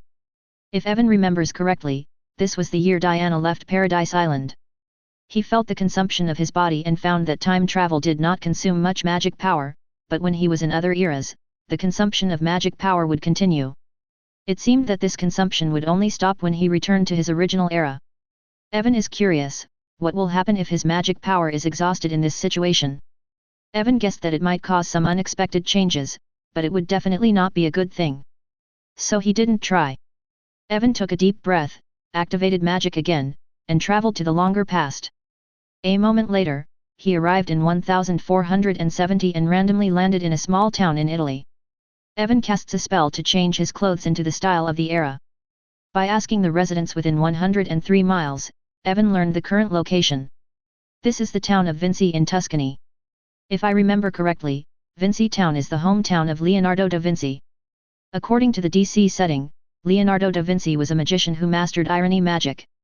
It seems to be similar to Zader. The Law family has a long history. The other party was born in 1452, and now it is 1470. The other party is 18 years old this year. He should be in Florence during this period. Evan murmured to himself. In the DC New 52 comics, the couple Hephaestus and Aphrodite, the Greek god of fire, rarely live in heaven. They live in Florence all year round, but they don't know that in this DC world, they have not yet been exposed to all kinds of things. Now that the restart is underway, if those two Greek gods are in Florence, go find them and you will have the opportunity to learn Olympus enchantment. In front of Evan, a random door appeared. He walked into it and arrived directly in Florence. At this time, a city rich in artistic beauty was also the most famous art center in Europe at this point in time. Its fine arts, crafts, and textiles were famous throughout Europe. It was also the birthplace of the European Renaissance and was extremely prosperous. In the comics, Vulcan opened an art store called Beauty and Beast in this city. Let's find out. Evan started asking about the store here. After asking about it, I actually got it. There really is a store called Beauty and the Beast in this city. He came to that address, looked at the plaque of the store in front of him, and complained in his heart. It is said that the Vulcan Hephaestus is very ugly and has a big fang, which looks very much like a beast. And the Vulcan's wife, the god of love, is very ugly. However, Aphrodite is one of the most beautiful beauties in the Greek pantheon. She also won the most beautiful title in the Golden Apple incident, with the dual titles of love and beauty. When the god of love and the god of Vulcan get married, isn't it like Beauty and the Beast? It's such an apt description. While complaining in his heart, Evan pushed open the door of the store and walked inside. As you enter, you can see that most of the products sold in this store are handicrafts. The clerk in the store is a red-haired young beauty. She is sitting lazily behind the counter. She lacks enthusiasm for the customers who come in and looks completely indifferent. An energetic look. Beauty, aren't you afraid that this store will close down if you are so lazy? Evan couldn't help but complain. The red-haired beauty raised her head, glanced at Evan, and said with a lack of interest, if it goes bankrupt, go bankrupt. I can't wait to do it. Has personality. Evan nodded and immediately looked at the goods in the store. There are no mysterious products here, they are all very ordinary handicrafts. After a few glances, he lost interest. Evan walked to the counter and said to the red-haired beauty, I want to be your husband's teacher and learn Olympus enchantment. 11. The red-haired beauty was slightly surprised. She looked at Evan again and looked him up and down. Only then did she realize that the other person was not an ordinary human being, but a being whose life status was similar to her own. This red-haired beauty is hundreds of millions of years old at least. She knows all the old gods of the pantheon, and even knows a lot about the new gods, but she has never met the one in front of her. Could it be that this person was born in the past tens of thousands of years? Of gods? You go in through the back door and all the way down, you can see my husband. Thanks. Evan walked to the back, where there was a door with a line of words written on it, door to nothingness. Pushing open this door, you can see a stone staircase spiraling downward. We walked all the way down for about half an hour before we finally reached the end. As you can see, it is a majestic underground city. There are many shirtless muscular men in this city. They work and live here, and they all have good martial arts, but their personalities look girly and they don't have the masculinity of men at all. Evan stopped a muscular guy and asked him where the Vulcan was. Brother Gui said weakly, he forges weapons in the divine furnace over there. Evan had a weird expression and asked the other person, are all the people here like you so feminine? Brother Gui nodded hesitantly, we are the other side of the Amazons. Oh, I understand. Evan nodded. The brothers here were all born on Paradise Island. Originally, according to tradition, baby boys born on Paradise Island would be thrown into the sea and drowned. Later, the god of fire Hephaestus couldn't stand it. He took the initiative to adopt those Amazon baby boys who should have been drowned, and this is how he became the brother of this underground city. In essence, this dungeon is an orphanage created by Hephaestus for these Amazon men. Another characteristic of the Amazons is that girls have a personality like men, and boys have a personality like women, which is amazing. Evan came all the way to the Divine Forge, where he met the god of fire Hephaestus. The other person is not tall, but has a strong build. He looks like a short but stocky man. He is also not good looking. It reminds people of the feeling of human beings who have been genetically mutated. Your Excellency Vulcan, I am Evan. I am here to become your apprentice and learn Olympus enchantment techniques. Evan got straight to the point and explained his purpose. Vulcan's vision is obviously better than that of Cupid. What Cupid didn't see, Vulcan could see at a glance. You are not from this time and space.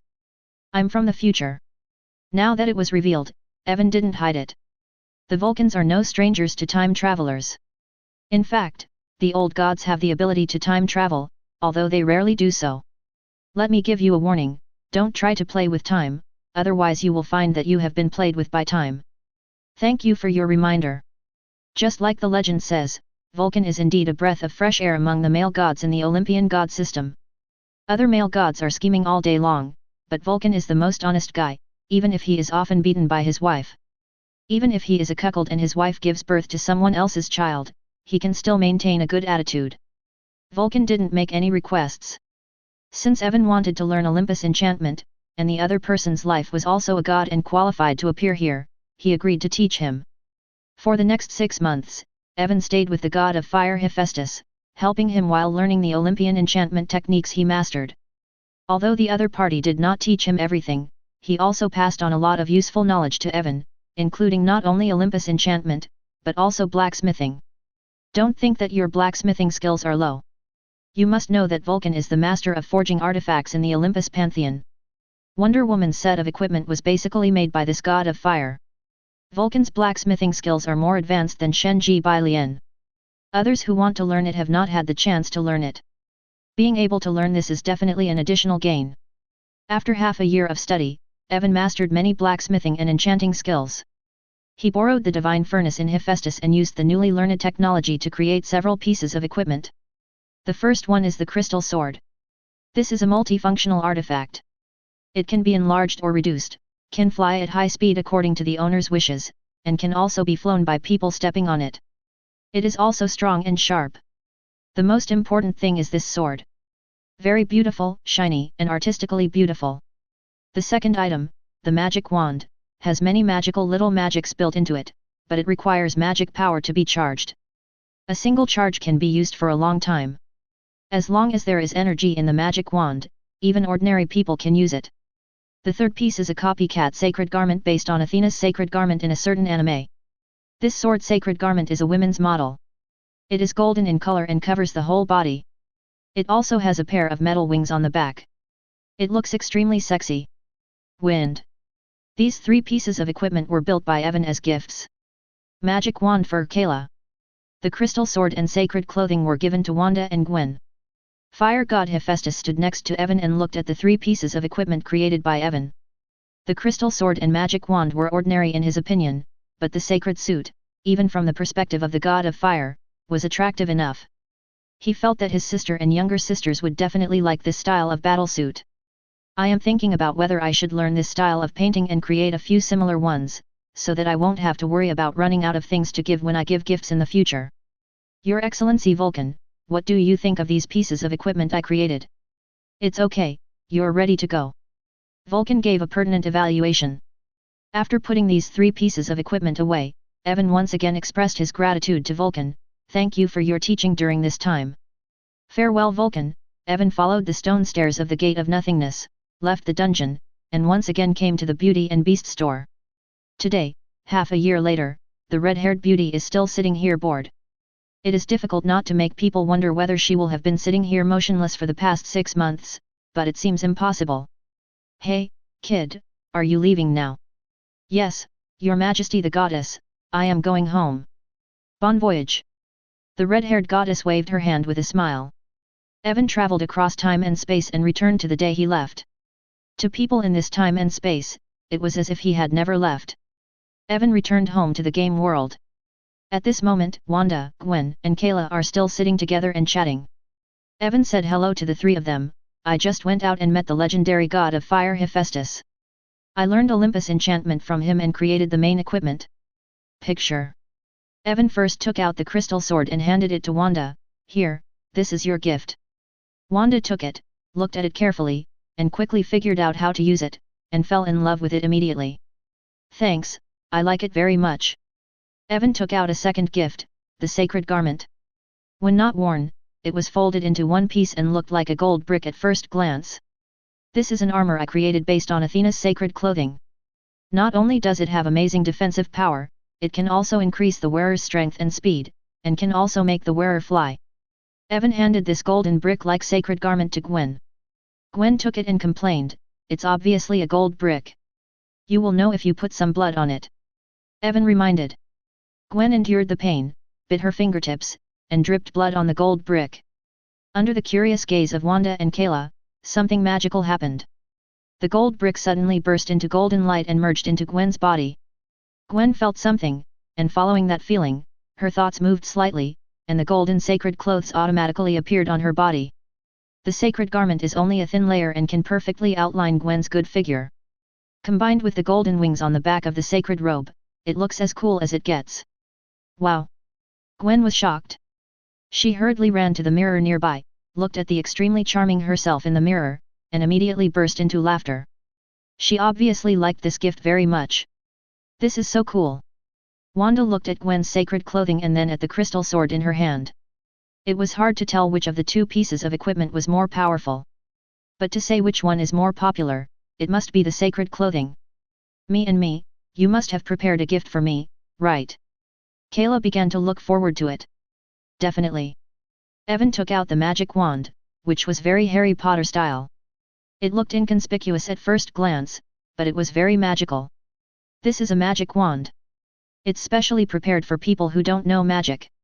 As long as you hold it, you can perform many strange little magics. Kayla took the magic wand and asked, how do I use it? A drop of blood will make it recognize you as its master. From now on, it can only be used by you. Even if it is lost, you can sense its whereabouts. Oh! Kayla tried to bite her fingertips, but the steel body couldn't bite it, and she could only look at Evan pitifully. Evan did not disappoint her. With the permission of the GM, Evan simulated a piece of kryptonite in the house. Under the radiation of kryptonite, Kayla's body quickly became weak. Taking this opportunity, Kayla bit her finger and dripped blood on the wand. Evan also made the kryptonite disappear. The magic wand recognizes Kayla. Kayla naturally knows what she can do with this magic wand. As Evan said, there are many little magics built into this magic wand. These magics may not be very powerful, but they can be of great help to all aspects of life. Such as a door that can expand space without leaving a trace, a door that can instantly reach distant places, a muggle shielding spell that can prevent others from noticing you, etc. Kayla liked this gift very much. As soon as she got it, she couldn't wait to use it and had a great time playing with it. Chapter 64. During the day, Gwen and Wanda went to Marvel Empire State University to attend school. Kayla also returned to work at Kate Media Company in DC Earth 38.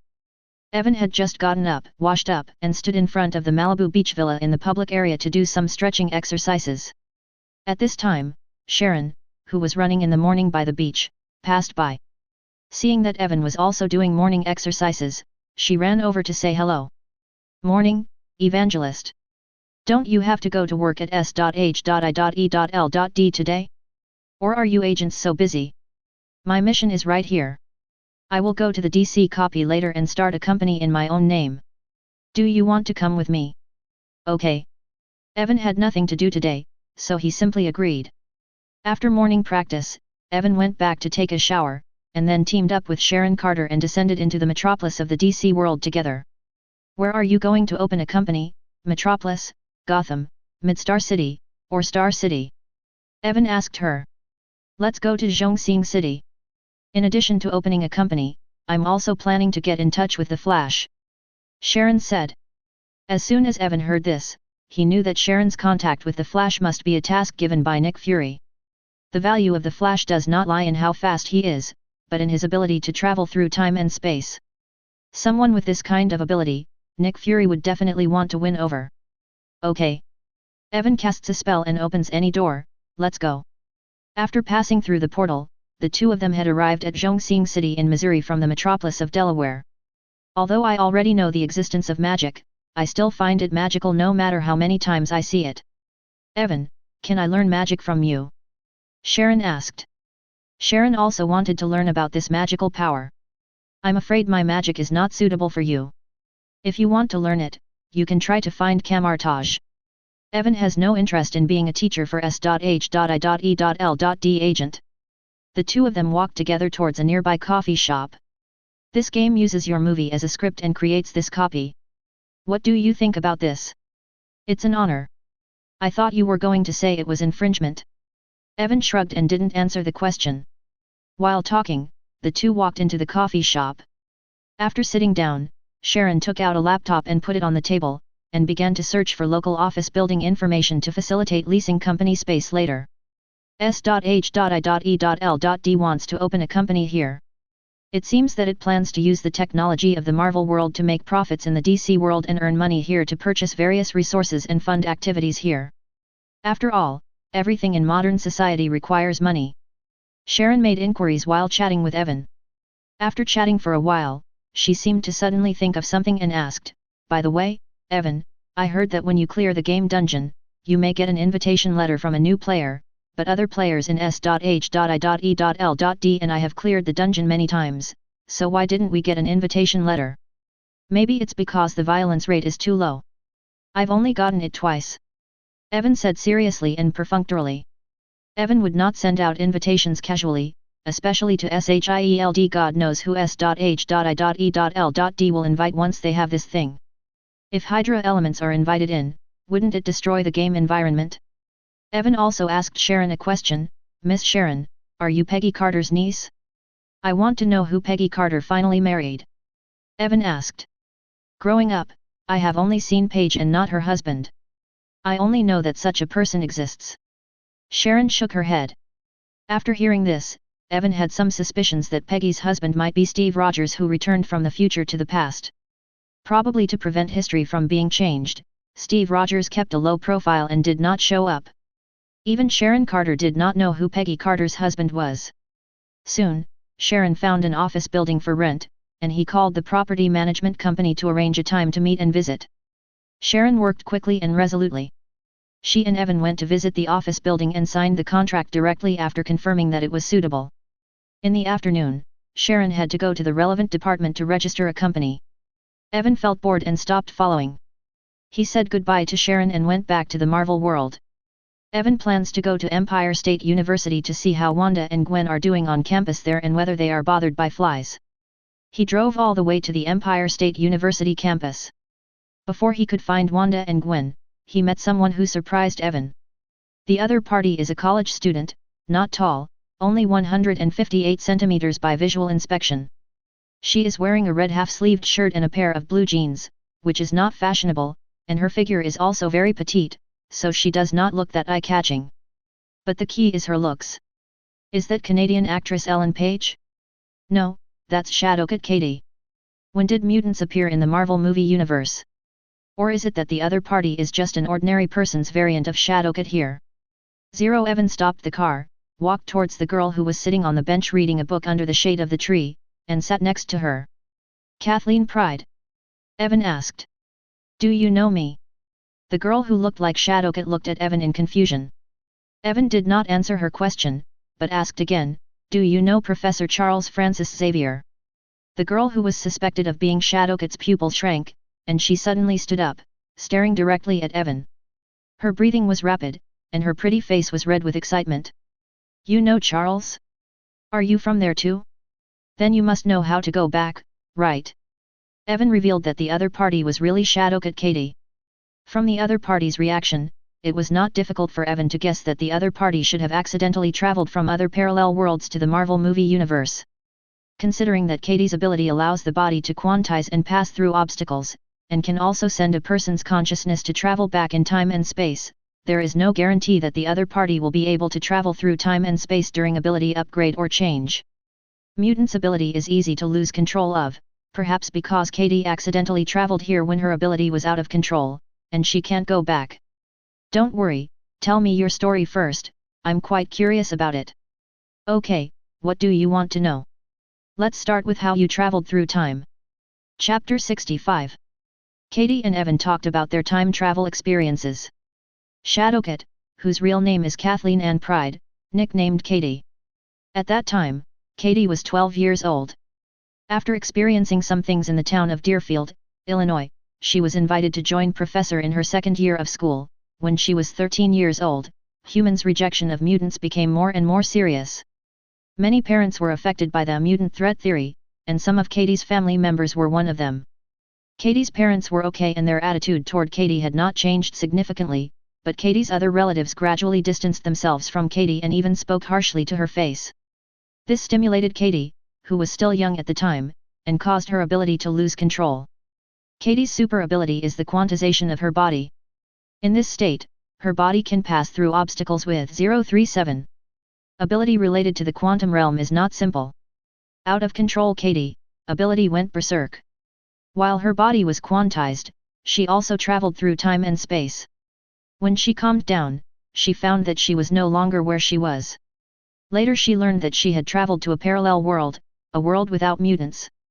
Katie, who had just traveled to this world, was lonely and helpless, but she was lucky enough to meet kind-hearted people who took her in, so that she could go to school and grow up healthily here. At first, Katie thought about going home, but she did not have enough control over her ability. Even if she worked hard, she could never travel through time. Gradually, she gave up the idea of going home and lived peacefully in this world. At least the couple who took her in treated her quite well. Katie lived in the Marvel movie universe for nearly 5 years and was admitted to Empire State University.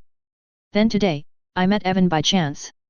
Katie finished telling her story and looked at Evan expectantly. Since the other party can recognize me and knows Charles, he must have been to his original world, so he can probably send him home. I already know your story. Do you want to go home? Evan asked her. Katie subconsciously wanted to say I think, but as she spoke, she thought of the 5 years she had lived in this world, of her adoptive parents who treated her as her own, and of her friends here. It's true that I really want to go home, but if I leave here, can I come back again in the future? You are here because your ability is out of control. As long as you can control your ability, you may be able to travel freely between the two sides. I've tried, but I still can't travel through parallel time and space. If you don't mind, can you let me check your body? Only by determining how your ability works can I help you arrange a better training plan. There is no such thing as a free lunch. Why are you helping me? Maybe you want to use me as a guinea pig to study in slices. Katie was very wary. Not yet, but I admit that I really want to study your ability. Evan told the truth. Shadowcat's ability is of great research value. Her ability to quantumize time travel is a very unsolvable ability. When that state is turned on, it is like Obito turning on Kamui and Hollow, which can almost immune to all physical attacks. It would be a shame if Evan didn't encounter such an ability that can survive. Now that he has encountered it, it would be a pity not to study it. Katie hesitated for a moment and nodded. I can cooperate with your research, but if I feel that your research will cause harm to me, I will withdraw at any time. No problem. Evan nodded, and she stopped looking for Wanda and Gwen. Instead, she stretched out her hand to Katie and said to her, "Come on, grab me, and I'll take you to my house." Katie obediently grabbed Evan's hand. The next moment, the two disappeared from the place and arrived at Evan's villa in the public area of the game world. When Katie saw the surrounding environment change, she realized that she had been taken to another place. When Katie came here, she didn't see the game panel in her field of vision. She was not brought in as a player, but was brought in forcibly by Evangelist. It's actually a mansion. You must be very rich. It's okay. My laboratory is just below the villa. Come with me. Evan led the way, walked down the stairs, and took Katie to his laboratory. It is said to be a laboratory, but the style here is that of a factory, but there is not a lot of equipment required. Katie came to someone else's laboratory and seemed very nervous to let others study her. At the same time, she became curious about this particularly spacious laboratory. Such a large laboratory is not too small even to put a spaceship in it, right? What exactly is it used for research? Next, Evan used the equipment here to perform a physical examination on Katie. Katie was very cooperative. Your body is very healthy and you don't have any genetic diseases, but compared to ordinary people, there is an X gene chain in your body. It is perfectly nested with your human side genes, and the structure is very tight and self-consistent. I definitely know that I am healthy, so what did you study? Katie asked him, blinking her big curious eyes. Humans who possess the X gene and have this part of the gene activated are called mutants by people in your world. The source of mutants' super ability is related to the X gene, but the way the X gene works on different people will also be subtle. The difference is like your X gene, which is related to quantum. I know this. Before I traveled through time, Professor Hank came to the same conclusion when he examined me. I don't think Hank McCoy gave you any constructive suggestions on the direction of your ability development. How about you? In the quantum realm, various results are in a superposition state, such as you who are dead, you who are alive, you in New York, you in England, you on Earth, you on an alien planet, you who are hungry at 0.7, and you who are full. You, the injured you, and the intact you, as long as there is a probability of happening, it must exist in the quantum superposition state of your body. If you can freely reset the state of your body to the desired result, you can obtain a power zone more powerful than the gods.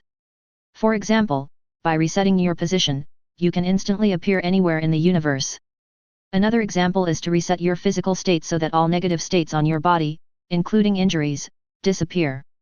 Another example is resetting your age status, allowing you to stay young forever, or even return to youth.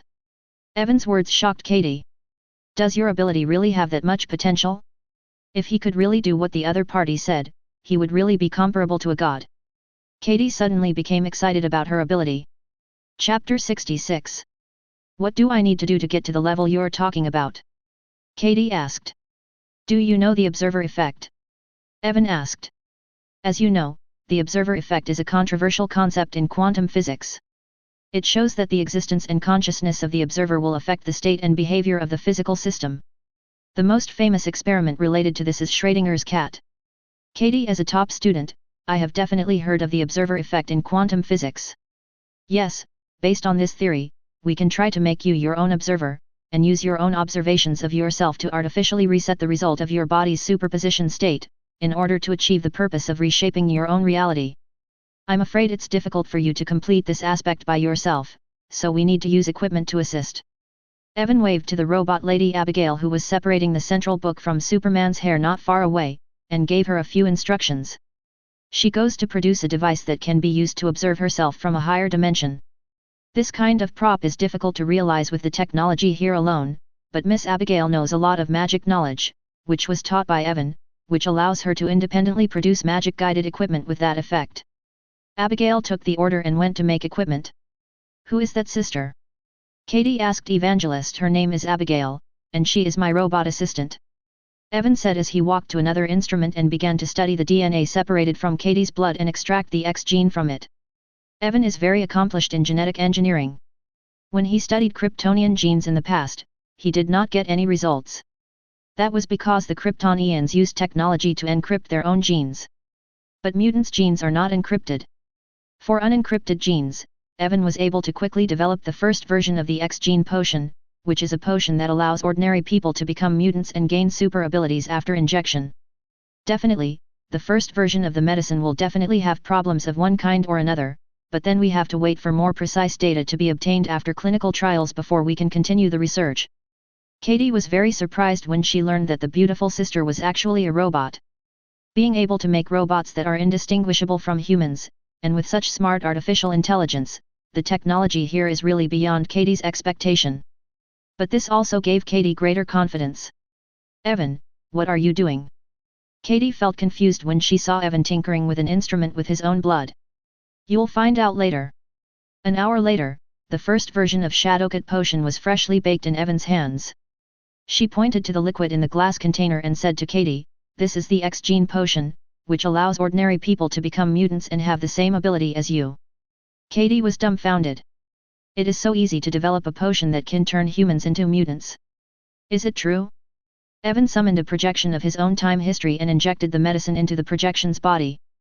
Through the projection, Evan feels the physical changes of the projection. About a quarter of an hour later, this historical projection really turned into a mutant and mastered Katie's ability to quantum travel. However, what ability obtained was not complete.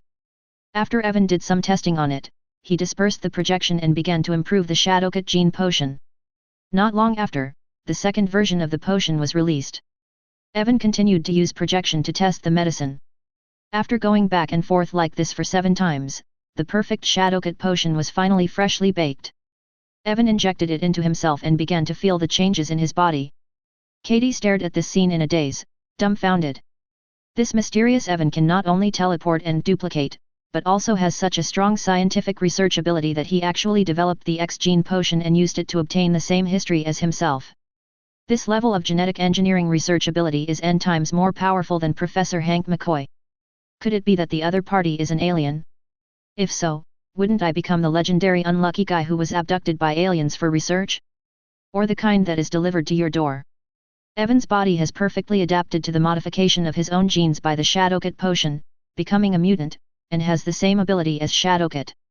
The potential of the ability is also the same, and he has the opportunity to evolve to the level of an Omega mutant. Evan tried to activate the quantum time travel ability. His body looked unchanged, but it had become quantized. In this state, Evan is not affected by gravity and appears to be standing on the ground, but is actually floating in mid-air. Evan materialized his feet and shoes, then walked, trying to let his upper body penetrate the table in front of him. The experiment was a success, he really penetrated the obstacles in front of him. "Can't you breathe while maintaining quantization?"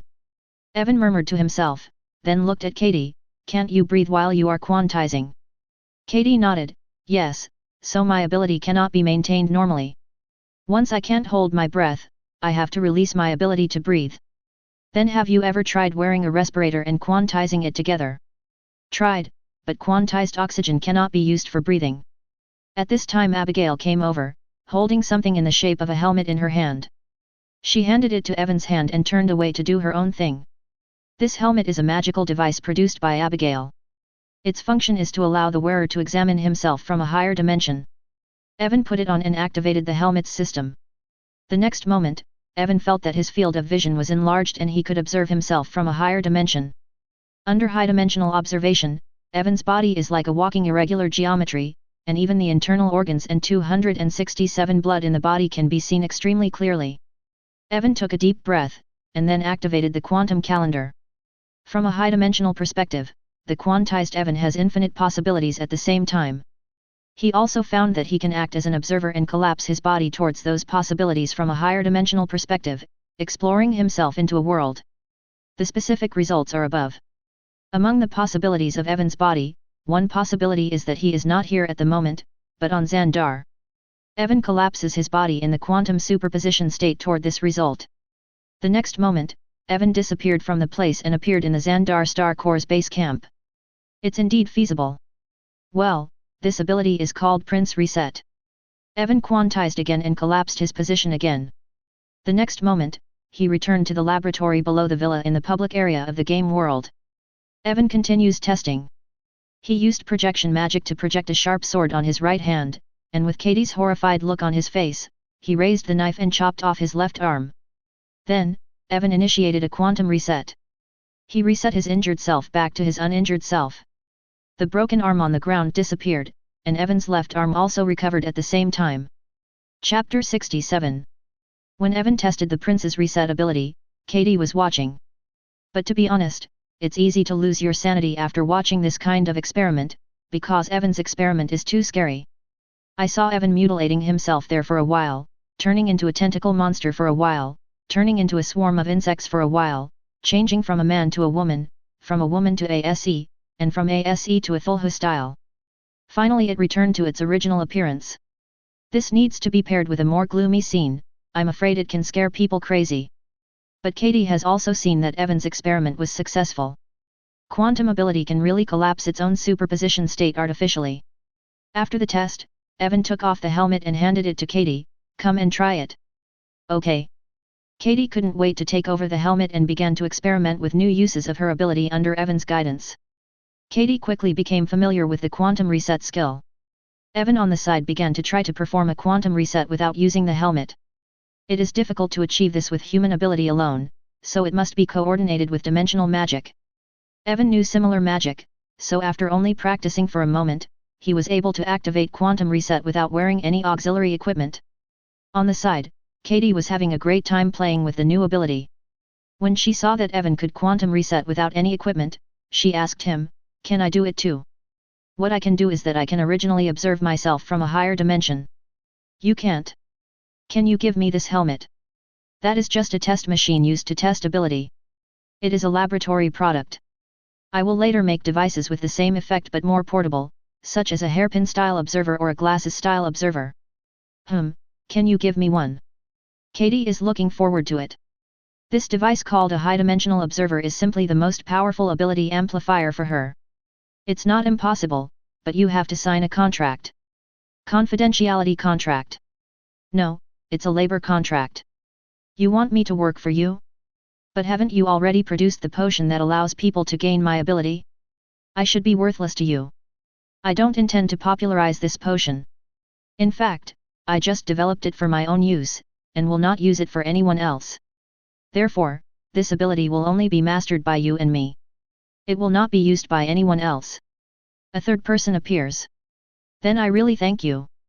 Katie complained. If I remember correctly, you should be a computer expert, right? Evan asked Katie.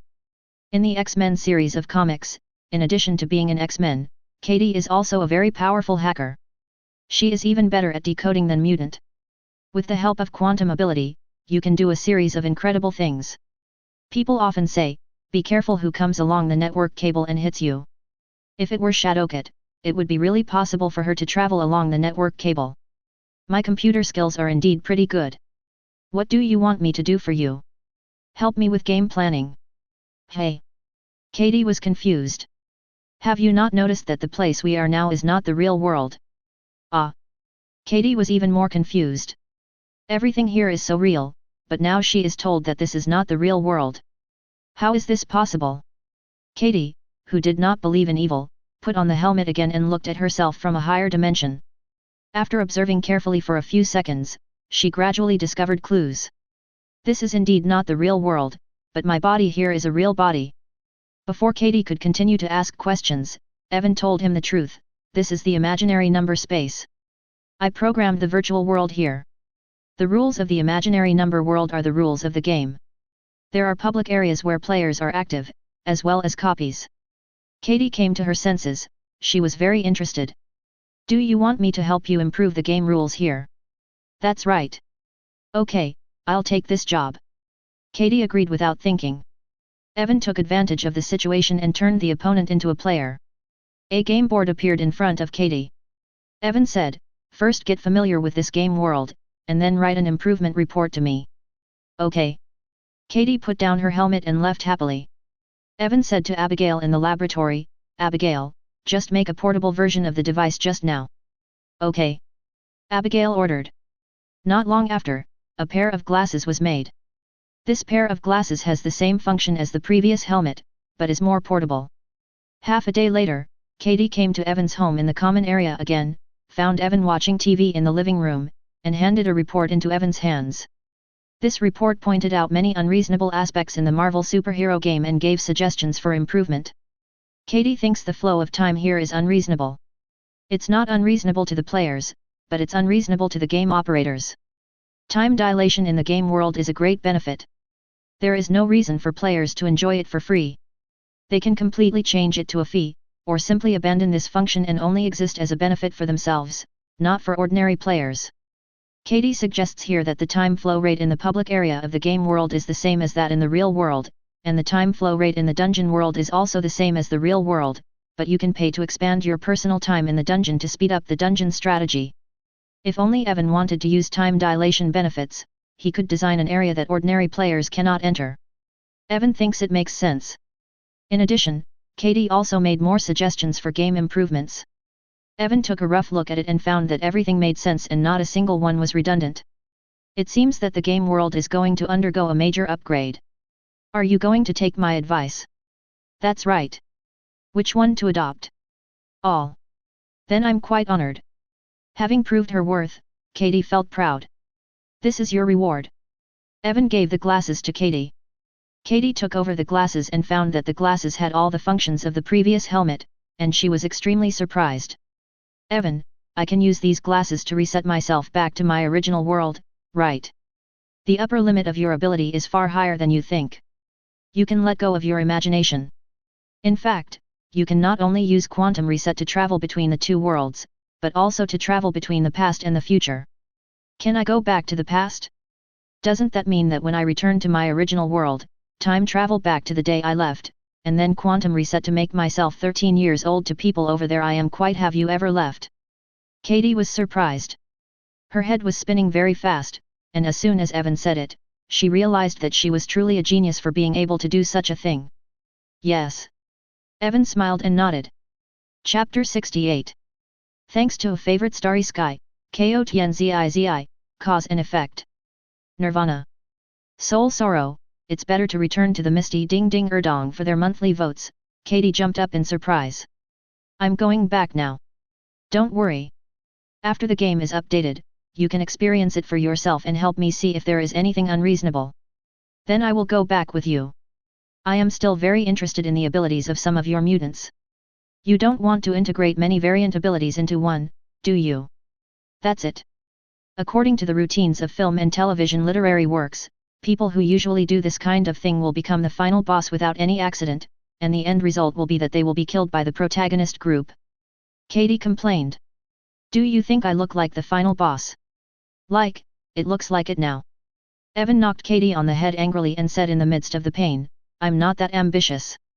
My only goal is to evolve and take my family with me to evolve.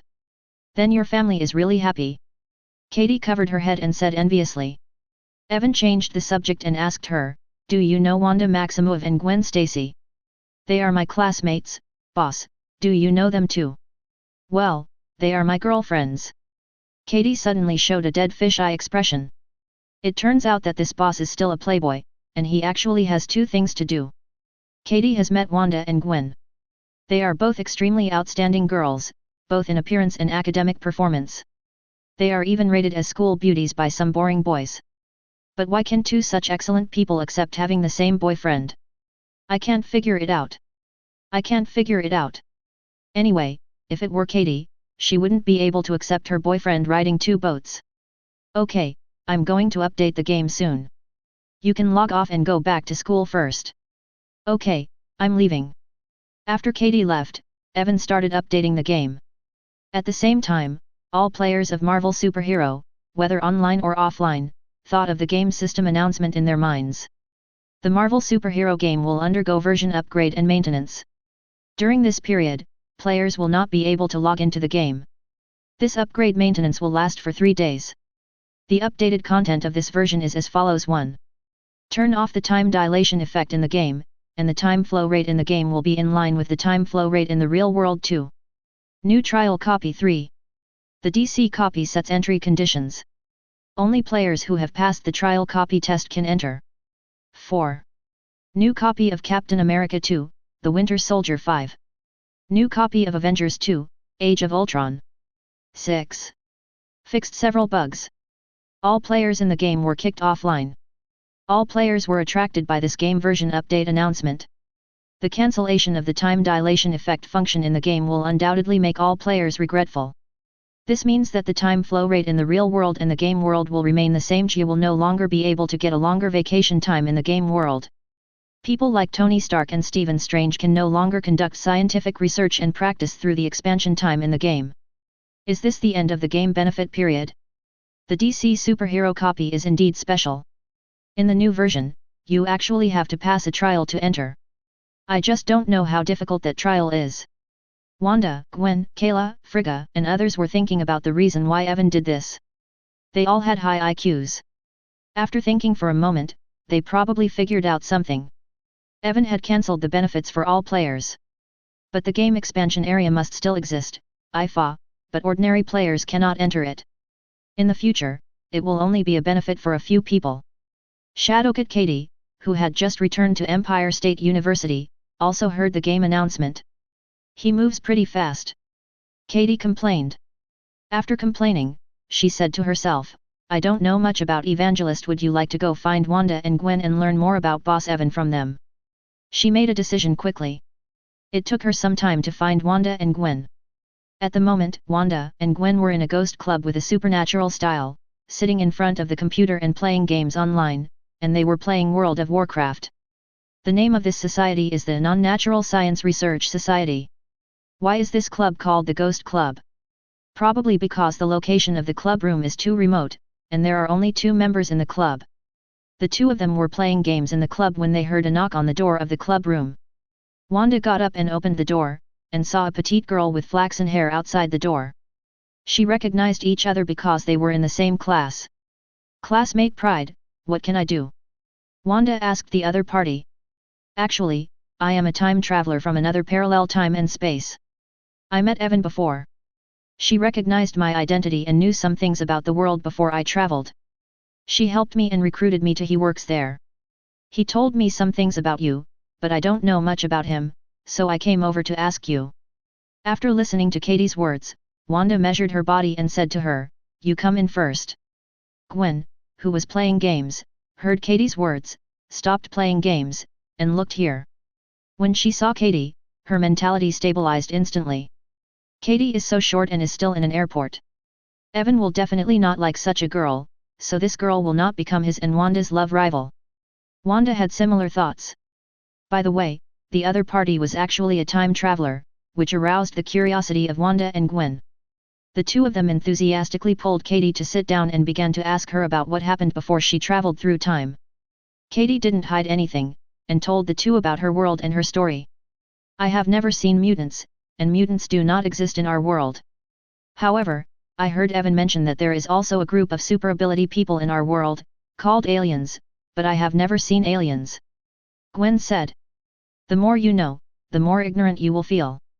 I understand this feeling. Wanda shrugged. She looked at Katie and asked her, you should have found a way to travel back in time when you met Evan. Why are you still there? Leave. Chapter 69. When you met Evan, you should have found a way to travel back in time. Why did you stay? Wanda asked. Because I have adoptive parents and friends here, and I can't bear to leave them. But Evan made a prop for me, which can help me use ability. Using it, I should be able to travel between the 2 sides at any time, but I haven't yet. I have tried it, and I promised Evan that I will not leave until the new version of the game is updated, and after I help her test the new version, he will go to Minecraft with me, Katie said. Wanda and Gwen knew Evan very well. After learning that Evan was going to the latter's world with Katie, they probably guessed the other person's purpose. Evan would never do it to pick up Katie. They both knew very well that someone with Katie's figure and appearance was not Evan's cup of tea at all. The reason why the other party went there was probably because they were eyeing Mutant S ability. Evan's persistence in evolution is very strong, and Wanda and Gwen know this very well. In fact, both of them are eager to evolve their own life levels, so that they will not be left too far behind by Evan. Although, in terms of combat effectiveness, Evan may not be Wanda's opponent in Scarlet Witch form, but it is only a matter of time before he surpasses him. Wanda and Gwen looked at each other, both of them could see and want to see in each other's eyes. The two looked at Katie again and said in unison, "We will go together then." Katie didn't think too much about this. She asked a question that she was more interested in: "Vince is so powerful, as his girlfriend, are you not ordinary people? Let's show each other's abilities." Gwen suggested. She wanted to see Shadowcat's super ability. "Okay, who comes first?" Katie asked enthusiastically. "I'll do it first." Wanda waved her hand to alter reality, which made this monotonous ghost club soar in popularity, and many people appeared in the club out of thin air. Katie was stunned. "Did you create people out of thin air, or did you move people from other places here?" "It's just an imaginary picture brought to reality. Except for the three of us, everyone else here is just my thoughts," Wanda said. Katie didn't believe in evil, so she reached out and touched a fantasy man passing by her.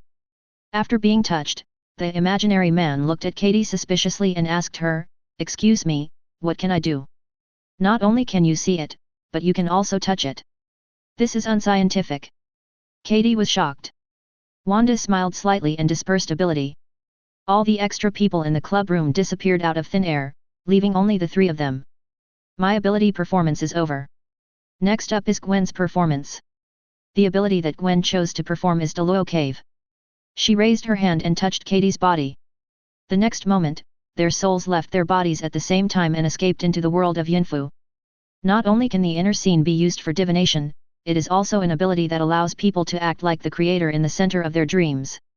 If the caster is willing, they can even stage a fight to break the sky in the inner scene. Gwen takes Katie's soul and travels through the interiors of different people in the school, observing their memories and thoughts through the personal interiors of those people's hearts. Catherine is so beautiful. I really want to know what cosmetics she uses. Do you want to ask her? One Samantha from the sorority ran away in public. She has a great career and a great figure. It would be great if I could sleep with her for one night. She is indeed the queen of campus. Dolly is so strong.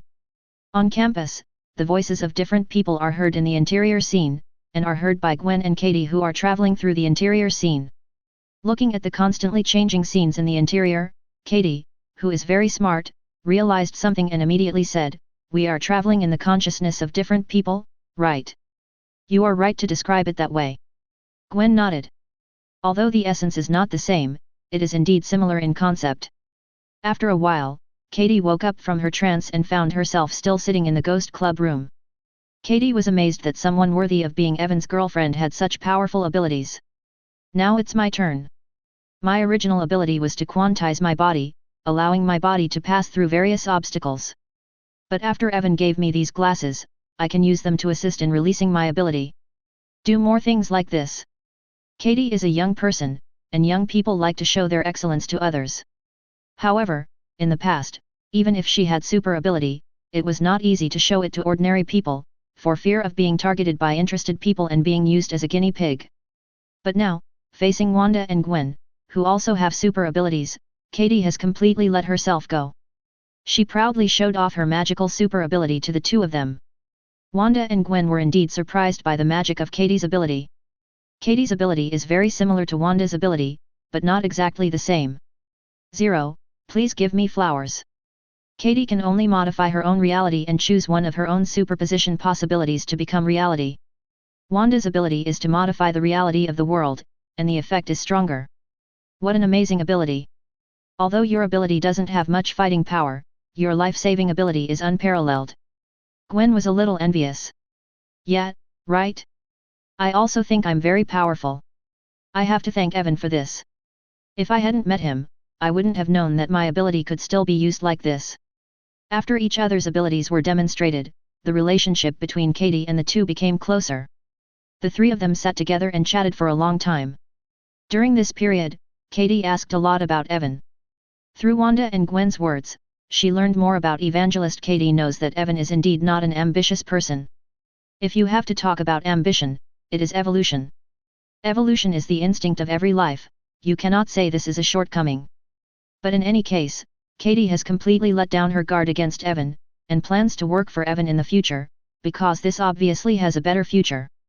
3 days later at midnight, a new version of the Marvel superhero game was launched. Even though it was midnight, all the players logged into the game immediately. As the announcement before the game update said, there is no longer time dilation in the game, and the time flow rate here is in line with the time flow rate in the real world. Whether it is the public area or the dungeon world, the speed of time passing is in line with reality. But in the dungeon world, you can time dilate the dungeon by paying. The time dilation ratio depends on how much the player pays. These money are real world money and need to be recharged. This setting is nothing to a big dog like Tony Stark, or a guy like Nick Fury who always embezzles public funds, but it is very painful to others. If you don't want to spend too much real time going to the instance, you have to recharge. But even if you charge money, you may not be able to clear the dungeon in one go. If you die in the dungeon, your money will be wasted. You can definitely enter the dungeon without recharging money, but the time in the dungeon will flow at the same speed as the real world. How long the player has been in the dungeon world, time in the real world will also pass by. Chapter 70. Players are not satisfied with this game update. Only game operator Evan is satisfied. In the new version, the advantages of the game as a plugin are no longer available to players. The S.H.I.E.L.D 5-member team got together again, and several people began to discuss the version update. After discussing for a long time, they still couldn't come up with a reason. They decided to conquer the dungeon first. In this new version, 3 new dungeons have appeared, namely Captain America 2, The Winter Soldier, Avengers Alliance 2, Age of Ultron, and Trial Dungeon. The only ones related to reality are Captain America 2 and Avengers Alliance 2. The trial copy is also associated with the DC copy. Only by clearing the trial copy can you enter the DC copy again. Since the DC copy world is likely to be a real world, and everything in that copy world can bring 280 back to the real world, no player is willing to give up the DC copy, so the trial copy is a must for every player to experience. But the story of the DC copy will not take place in reality after all. Compared with the DC copy, Captain America 2 and Avengers Alliance 2, which will take place in the real world, are more worthy of the 5S.H.I.E.L.D's attention, so they decided to conquer Captain America 2 and Avengers Alliance 2 first. However, the current flow rate of time in dungeons and public areas is the same as in reality. If you enter the dungeon directly without recharging the dungeon time dilation, things in the real world will definitely be delayed. Nick Fury decided to make a big hemorrhage. He gritted his teeth and spent $5 million to recharge, and with his 4 subordinates, he entered Captain America 2, The Winter Soldier at the same rate as 1 day in the outside world and 30 years in the game copy. Nick Fury, Phil Coulson, Natasha Romanoff, Sharon Carter, and Maria Hill, 5 people entered this copy. The game system arranged new identities for the 5 people in the copy of Captain America 2, The Winter Soldier. The identity is that of an ordinary agent of S.H.I.E.L.D. As soon as they appeared in the copy of S.H.I.E.L.D, their full attention was attracted by the broadcast content inside S.H.I.E.L.D. It's Minister Alexander Pierce speaking. The content of the broadcast is to tell the people in S.H.I.E.L.D that Steve Rogers assassinated Nick Fury. The first reaction of the 5 players was not to believe it, but the broadcast contained a lot of specious evidence. Sharon Carter said, "I know Captain, he is not like that."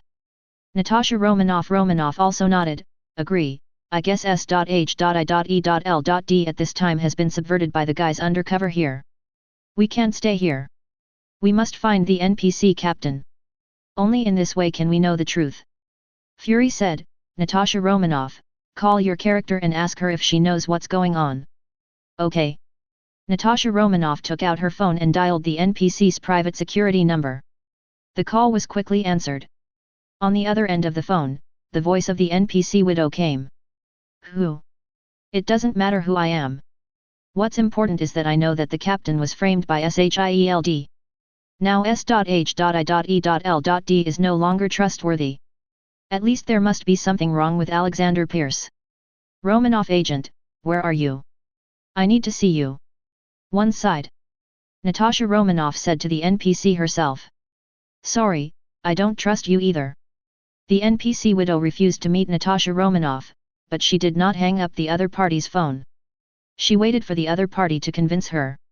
As the saying goes, only you know yourself best. Natasha Romanoff knows how to convince yourself, even if that self is just an NPC. After a while, Natasha Romanoff convinced the NPC herself. I'm at Presbyterian Hospital, the location is. The NPC widow told Natasha Romanoff her current location.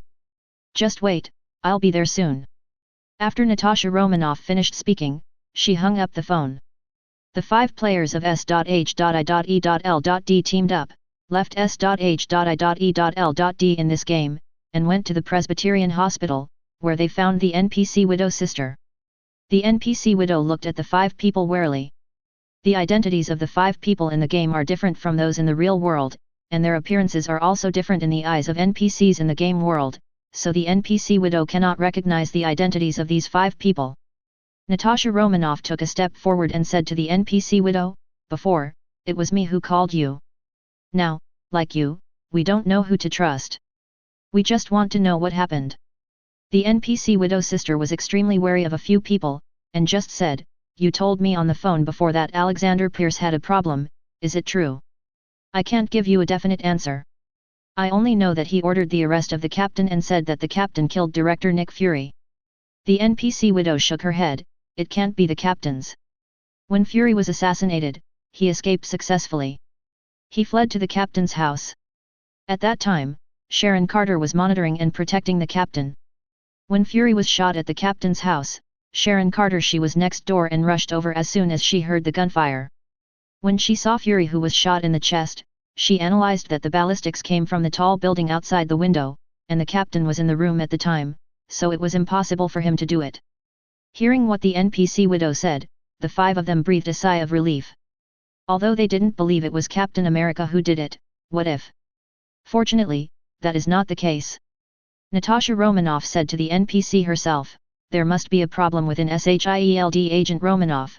The interior of S.H.I.E.L.D may have been infiltrated by unknown forces, and the infiltration was very serious. If there is really a problem with Alexander Pierce, then we have also put more people into S.H.I.E.L.D. Now we are in a passive position and must find a way to break the situation, and the key to breaking the situation lies in the captain. Tell me, where is the captain? The NPC widow said, I saw the captain standing in front of the vending machine for a long time last night. 1.8 At that time, I guessed that Nick Fury must have given him something before he died, and that thing was hidden in that vending machine. In the vending machine, that's why I'm here. As she spoke, she took out an encrypted USB flash drive. This is the USB flash drive I found in that vending machine. Since the captain hid it here, he will definitely come here again. Natasha Romanoff looked at Maria Hill. The latter shook his head and said, this is a special USB flash drive. Once it is inserted into the device, it will be located. If we want to decipher it, we'd better find a safe place. Natasha Romanoff nodded and said to the NPC herself, for safety reasons, you take the USB flash drive and my friends and leave first, find a place to decipher the contents, and I will wait for the captain here, and then I will join you. Chapter 71. Give me a reason to trust you. The NPC widow didn't trust everyone very much. *945281 Natasha Romanoff only said a series of numbers. The NPC widow was stunned after hearing this. She looked at Natasha Romanoff in astonishment. Natasha Romanoff just nodded at her. The NPC widow took a deep breath, immediately stopped asking any questions, got up and left with Fury and others. After leaving the hospital, Phil Coulson asked the NPC sister curiously, the numbers there must have different meanings to you, right? The NPC widow sister said, that was the secret code I set when I was a child and played a spy game with my sister. Natasha Romanoff, who stayed in the Presbyterian Hospital, didn't wait long before she saw a man wearing a sweatshirt, jeans, and a baseball cap. The man walked towards the vending machine in front of him, looking for something there. Seeing this, Natasha Romanoff walked over, are you looking for the USB flash drive? It's no longer here. At this point in time, Captain America is wanted and doesn't know who to trust. Fury also asked him not to trust anyone before he died in 08. This makes the current Captain America Steve Rogers very sensitive. After being surprised by Natasha Romanoff, directly pinched Natasha Romanoff into a nearby room. It took the two of them a few minutes to resolve their misunderstanding. Where is that USB flash drive? We must get the information inside to know the reason why Fury was killed. NPC Captain America said. Come with me. Natasha Romanoff walked out, taking out her communicator as she walked to contact Fury and the others. Half an hour later, Natasha Romanoff brought NPC Captain America to a private room in an internet cafe in New York. Seeing Natasha Romanoff coming with NPC Captain America, Fury asked directly, Steve, tell me the reasons why you are wanted. We still have some answers that need to be confirmed. NPC Captain America talked in detail about what he went through after being taken to S.H.I.E.L.D. after the death of NPC Fury. Maria Hill analyzed, it is now basically certain that Brock Rumlow of the Special Forces, Jasper Sitwell of the Ministry of Information, and Minister Alexander Pierce all have problems. Are you kidding? They are all senior leaders of various departments in S.H.I.E.L.D. If there is a problem with them, doesn't it mean that there is a problem in more than half of S.H.I.E.L.D? Sharon Carter couldn't believe it. Everyone was silent.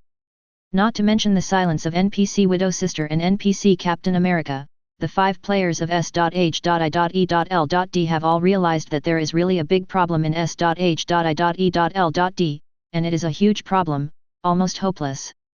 Nick Fury couldn't help but think about Evan's original proposal to ask outside forces to inspect S.H.I.E.L.D, but he didn't think it was necessary at the time. But now, after experiencing the beginning of this dungeon story, Fury no longer thinks so. S.H.I.E.L.D has a huge problem.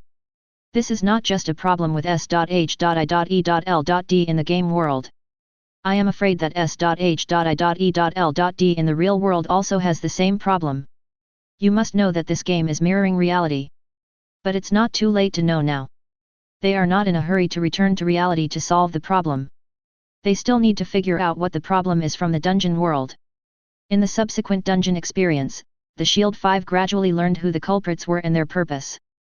This made Nick, Phil Coulson, Sharon, Maria, and Natasha Romanoff's pupils shrink.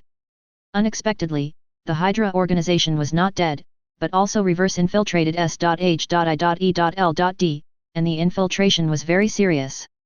If they are like themselves in this dungeon and discover the problem so late, I'm afraid S.H.I.E.L.D will inevitably be disbanded. But since the problem was discovered in advance, Nick Fury's methods can be used to arrange for the Hydra group. Not to say that it can easily solve the problem, but at least it can ensure that S.H.I.E.L.D continues to exist. Players who are playing the Captain America 2 copy are not only the S.H.I.E.L.D group, but also Tony, Pepper Potts, Strange, Christine, Captain America, Loki, Thor, Frigga, and Kayla. Among them, Thor, Loki, Frigga, and Kayla don't care about the changes in S.H.I.E.L.D. They just treat it as a game. The only ones who really care are Tony, Pepper, Strange, and Christine. Because the insight plan in this copy is targeted at Tony and Strange, the two of them cannot remain indifferent, and as their girlfriends, Pepper Potts and Christine, naturally cannot remain indifferent either. But everyone is very sensible and knows that there are no Hydra players in this game, only S.H.I.E.L.D players. Since the S.H.I.E.L.D players already know the future, if the internal problems of S.H.I.E.L.D in reality cannot be solved, people will doubt whether S.H.I.E.L.D really exists. It is necessary to continue to exist. It is worth mentioning that Frigga revealed her identity to Thor and told him that I am your mother. After that, Frigga and her 2 sons teamed up to enter Avengers Alliance 2, Age of Ultron. Well, they entered after recharging the time dilation. You ask, what do people in Asgard use to recharge? The answer is simple, there are so many treasures in Asgard, there is always something to recharge. In the end, all the proceeds go to Evan. Shortly after Frigga and others entered Captain America 2, the people from S.H.I.E.L.D, as well as Tony, Strange and others also cleared Captain America 2 one after another. Immediately, everyone unanimously paid to recharge and entered Avengers Alliance 2, Age of Ultron. They need to know more about the future. The Avengers Alliance 2 script created by Evan has been modified. After all, in this Marvel movie universe, Wanda's brother Pietro Maximoff is long dead. Therefore, in the copy of Avengers Alliance 2 after Evan's changes, Pietro does not exist, but Pietro's position is replaced by Evan. The setting in the dungeon is 237. NPC Evan and NPC Wanda have never been in contact with the game world. They depend on each other for life. Wanda hates Tony Stark, so Evan also hates Wanda. In this copy, NPC Evan is different from Quicksilver in the original time and space. Although his abilities are induced by the Mind Gem, they are not super speed, but the manifestation of fantasy. In the second half of this dungeon, NPC Evan was also robbed and beaten to death by Ultron robots, causing Wanda to explode. This is the setting of NPC Evan and NPC Wanda in the dungeon. With the existence of this game, no one will doubt their identities, and will only think that this is the experience of Evan and Wanda on the premise that their fate has not been changed by the game. After players have cleared this dungeon one after another, the looks they look at Evan and Wanda are subtle, and the looks they look at Stark are even more subtle. Who knows that Ultron was created by Stark? Wanda didn't mind this, but was happy because she and Evan were still together in the storyline of the dungeon. As for Stark, it's just a pain in the A. After the two copies of Captain America 2 and Avengers Alliance 2 were cleared by players one after another, many players were not interested in continuing the game, such as the 5 members of S.H.I.E.L.D and Tony, who planned to destroy Hydra in S.H.I.E.L.D first. If the problem is known in advance, with the abilities of these people, it is only a matter of time before Hydra is disabled. Chapter 72. Question: what is the significance of the existence of the trial copy? Answer: swipe out salty fish players. Trial dungeons are different from ordinary dungeons. Players cannot follow NPCs all the way through the level. In trial dungeons, they have to rely on themselves for everything. If they are just ordinary people without any training, they will definitely not be able to pass the trial. Only superheroes with special abilities and professionally trained agents can clear the trial dungeon.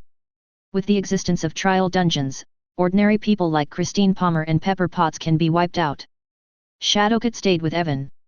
She used the God's perspective that Evan shared with her to see the overall situation and find the unreasonable aspects of the game. But for now, everything is looking good. It's running well and it's unlikely that there will be any problems in the future. Evan: I plan to go to school tomorrow to apply for leave of absence, pack my things and go home. Okay, let's go to the world before you traveled together at noon tomorrow. Evan nodded. Wanda, Gwen, and Kayla are all in the trial dungeon at the moment. The trial dungeon was difficult, but it was far from difficult for them. The 3 of them cleared the trial dungeon smoothly.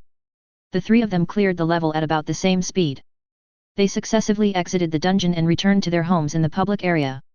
Katie asked the 3 girls, what is the content of the trial copy? Players need to pass through one level after another, and it seems that each player experiences different levels, Gwen said. It is true that different trial levels are generated individually by the game AI according to the player's situation. Evan said. So that's it. Katie suddenly became interested in the trial copy and wanted to go in and play. What level did you 2 go through? Gwen asked Kayla and Wanda. When I was in the first level, I was a prisoner, and the task required me to escape from prison without using any supernatural power. I took advantage of the night and used the 6-style moon step to escape from prison, Wanda said. My first identity was as a detective, and the task required me to cooperate with the police in investigating a secret room murder case and find the real murderer among the suspects. My super hearing can hear the heartbeats of others, and I can use this to a certain extent. He conducted a lie detector test and took the lead in finding the person who was most likely to be the murderer. Then he put himself in the other person's shoes and simulated the other person's crime process, assuming that the other person was the murderer. Finally, he found decisive evidence. Kayla said about her first story level 1 situation, and then asked Gwen, what did you experience in the first level? My first identity was as a passenger who crashed. I was the only survivor of that flight. I was stranded on an isolated island. The task required me to survive in the wild and survive for a month. This task was completely irrelevant to me. The difficulty is just a bit lonely. Gwen spread her hands.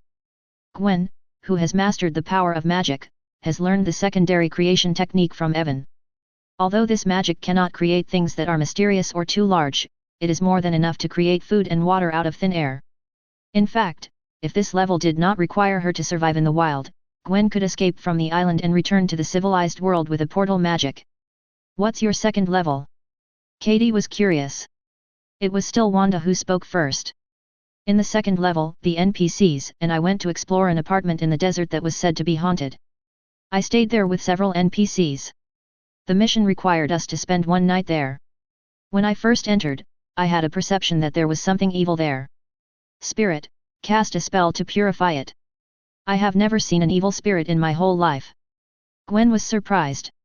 She didn't expect that the second level Wanda experienced was in the style of a supernatural horror movie. After the accident, she said, my second level identity is King Arthur's Round Table, a Knight of the Knights. My mission requires me to capture the witch in Camelot City and then burn her to death. Wanda. Everyone started chatting about what levels they had experienced and how to pass them. Not to mention, everyone's levels are quite interesting and have varying degrees of difficulty, but for them, they have no difficulty at all. Katie was eager to hear it. After everyone finished chatting about this topic, she finally couldn't help it. After talking to everyone, she also entered the trial copy to play.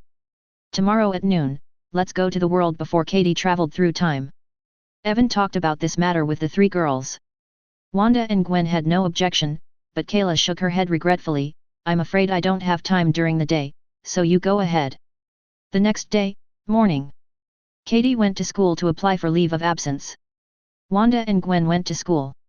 They went to school normally.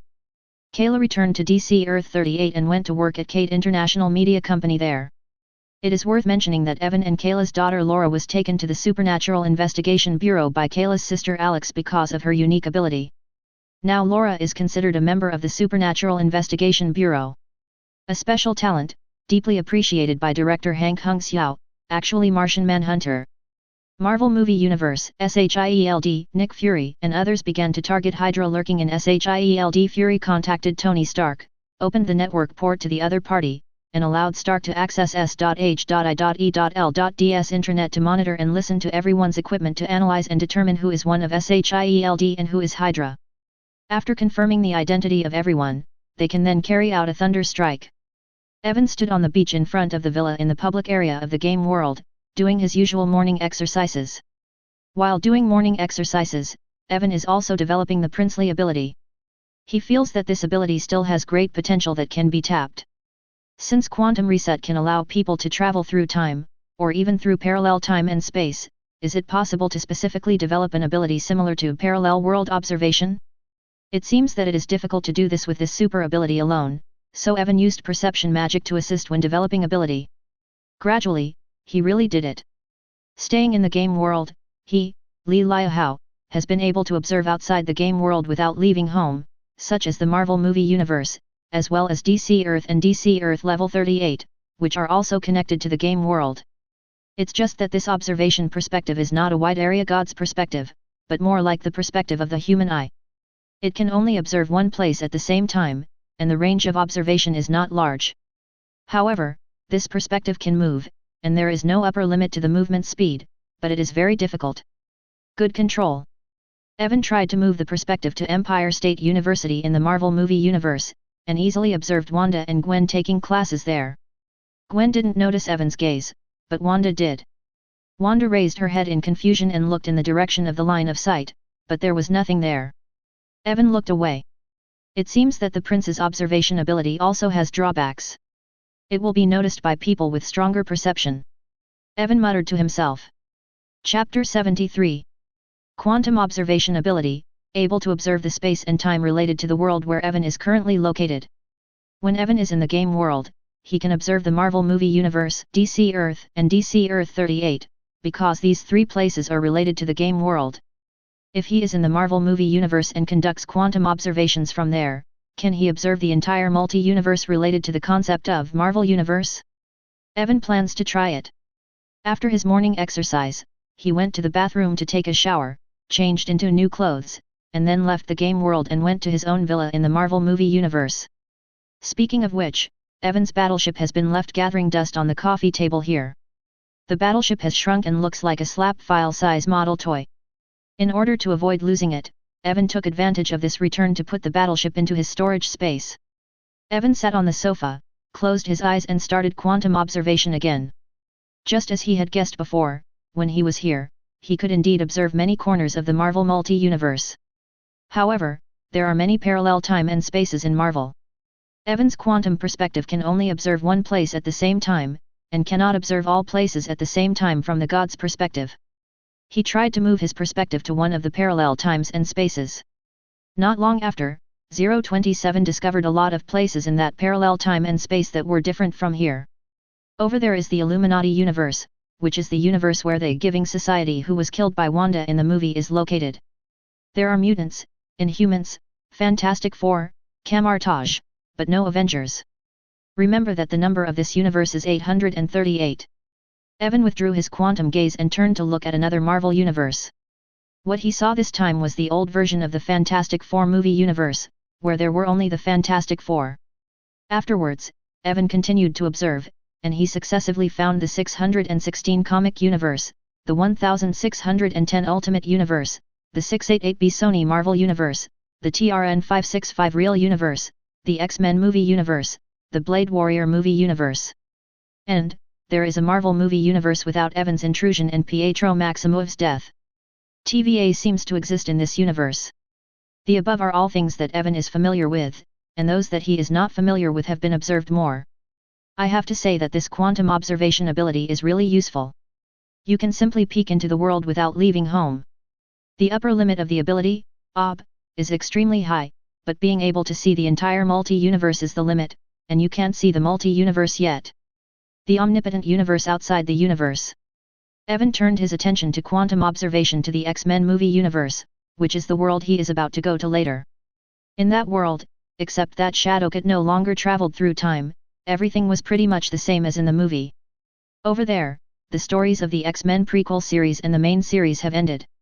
Now it is the New Mutant era. The X-Men are no longer the protagonists and do not have many scenes. The protagonists become Mysterio, Wolfsbane, Moonstar, Cannon, Sunspot, and Deadpool. At noon, Wanda, Gwen, and Katie returned to the villa in the public area of the game world, and Evan also came back. Everyone has brought what they need to bring and is ready to go. To say who is the most excited among the people, it is Shadowcat Katie. I can finally go home.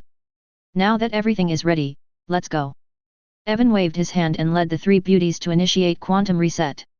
Not only did they travel through parallel planes, they also traveled through time, directly returning to the day Shadowcat Katie disappeared. The place where they landed was in Shadowcat's hometown, Deerfield, Illinois. A few years ago, this was where Katie lost control of her ability and traveled through time. Looking at the familiar environment around her, Katie almost jumped with excitement. Evan reminded her, "We came into this world when you were 13 years old." Oh. After Katie heard this, she immediately activated the quantum reset and reset her age back to 13 years old. Even the clothes on her body were reset back to the ones she wore when she traveled through time. It was like great transformation into a living person. "Evan, I'm going to see my parents first and then I'll see you in a few days." "Go ahead." Katie disappeared in a flash. "Where are we going now?" Wanda asked Evangelist. "I plan to collect some mutant genes and make X-gene potions that can give us different super abilities. Let's go to a time in the past in this world." "Okay, let's go then." Evan took the two of them directly to Boston, Massachusetts in 195X, and arrived at the gate of Snow Valley Girls High School.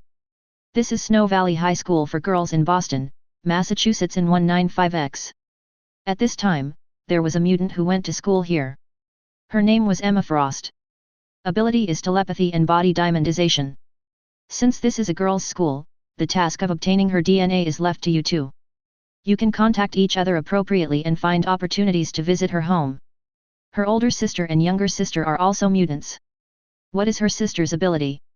Her sister's ability is contact mind control, and her sister's ability is to implant hallucinations in others, but I'm not sure if their abilities are awakening at this time, but it doesn't matter even if they are not, you just need to collect their genes.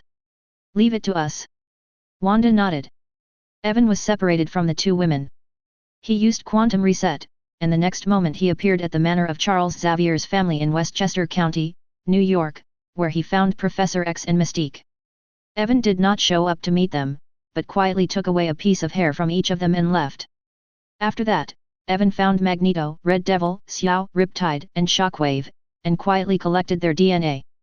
After that, Evan went to Cairo, Egypt, found Apocalypse buried there, and drew blood.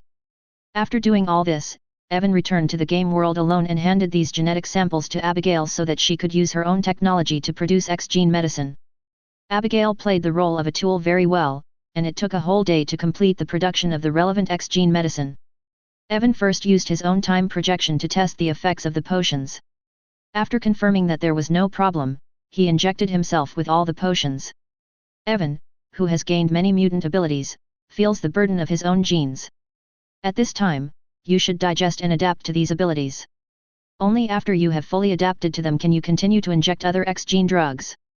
Chapter 74-75. In the evening, Wanda and Gwen came back. They successfully completed the task and obtained DNA samples from Emma, Adrian, Emma's sister, and Claudia, Emma's sister. Abigail took the DNA samples from the two people and went to make the X-gene potion. Wanda and Gwen followed Abigail into the underground laboratory.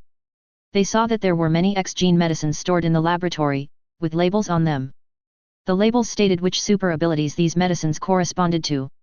Evan, can Wanda and I inject these medicines?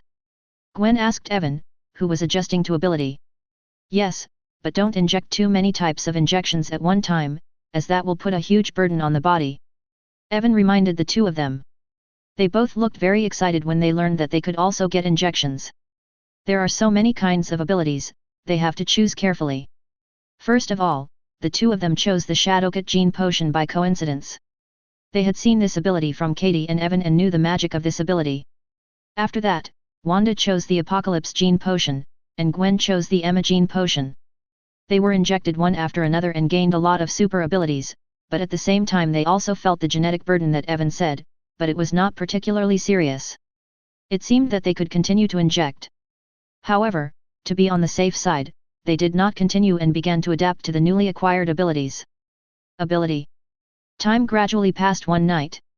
Evan spent a whole night to initially adapt to the new ability, and the genetic burden was no longer so obvious. He greeted Wanda and Gwen, and they left the game world and came to the X-Men movie universe again.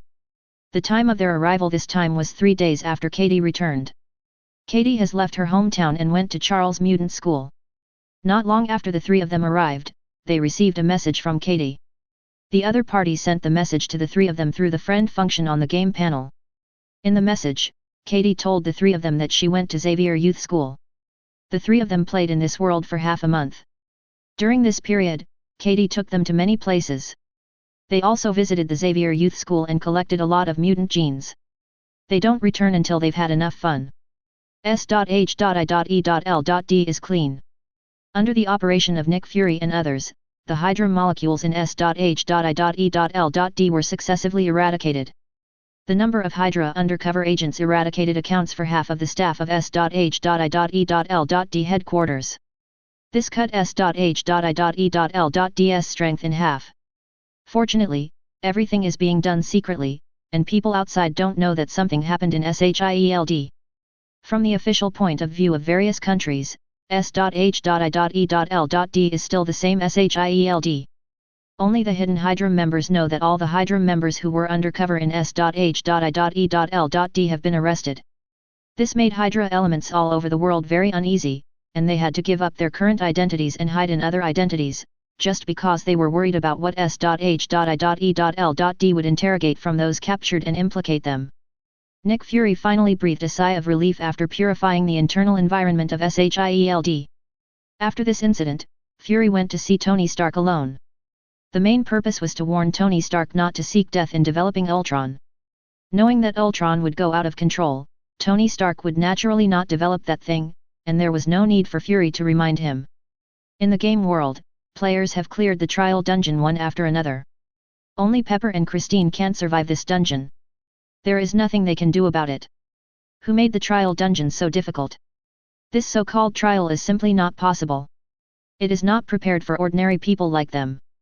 In fact, the agent players of S.H.I.E.L.D were not able to pass the trial dungeon in one go. It took several times to successfully pass the trial. Only the Avengers and the three from Asgard can pass the test in one go. After that, Everyone was exploring the DC World dungeon in their spare time. It's said to be a strategy, but it's actually about managing forces there, collecting resources, and recruiting talents. Time has passed like this for more than half a year. Nothing major happened in the past half year. If there is anything special, it is that Evan's film and television company has launched a lot of new movies, such as the X-Men series and the Fantastic Four series. Time has come to 2015. This year, the Ultron incident should have occurred, but the incident has been killed in advance. There is a high probability that there will be no major events on Earth this year. Wanda and Gwen have graduated from college. Wanda didn't look for any job after graduation. Anyway, she was supported by Evan and she only did what she liked. Gwen is different. As a top student, Gwen works full-time as a scientist, conducting scientific research experiments and studying things that interest her. For example, she has been studying the Kryptonian Central Book recently. Yes, the Central Book has been deciphered. There are different Kryptonian gene templates inside the Central Book. The genes in these gene templates are not encrypted, allowing people to easily study the genetic technology contained in them. As long as this technology can be thoroughly mastered, human genetic modification equipment can be developed. For example, let human beings modify their appearance at the genetic level, just like creating characters in online games and pinching their faces, so that losers can become handsome men, ugly women can become beautiful women, and fat people can become slim, commonly known as recreating a human being. Gwen is currently studying this recreation project. In order to produce results as quickly as possible, Evan added a time dilation effect to the underground laboratory under the villa in the public area. On a day outside, 30 years can pass in the laboratory.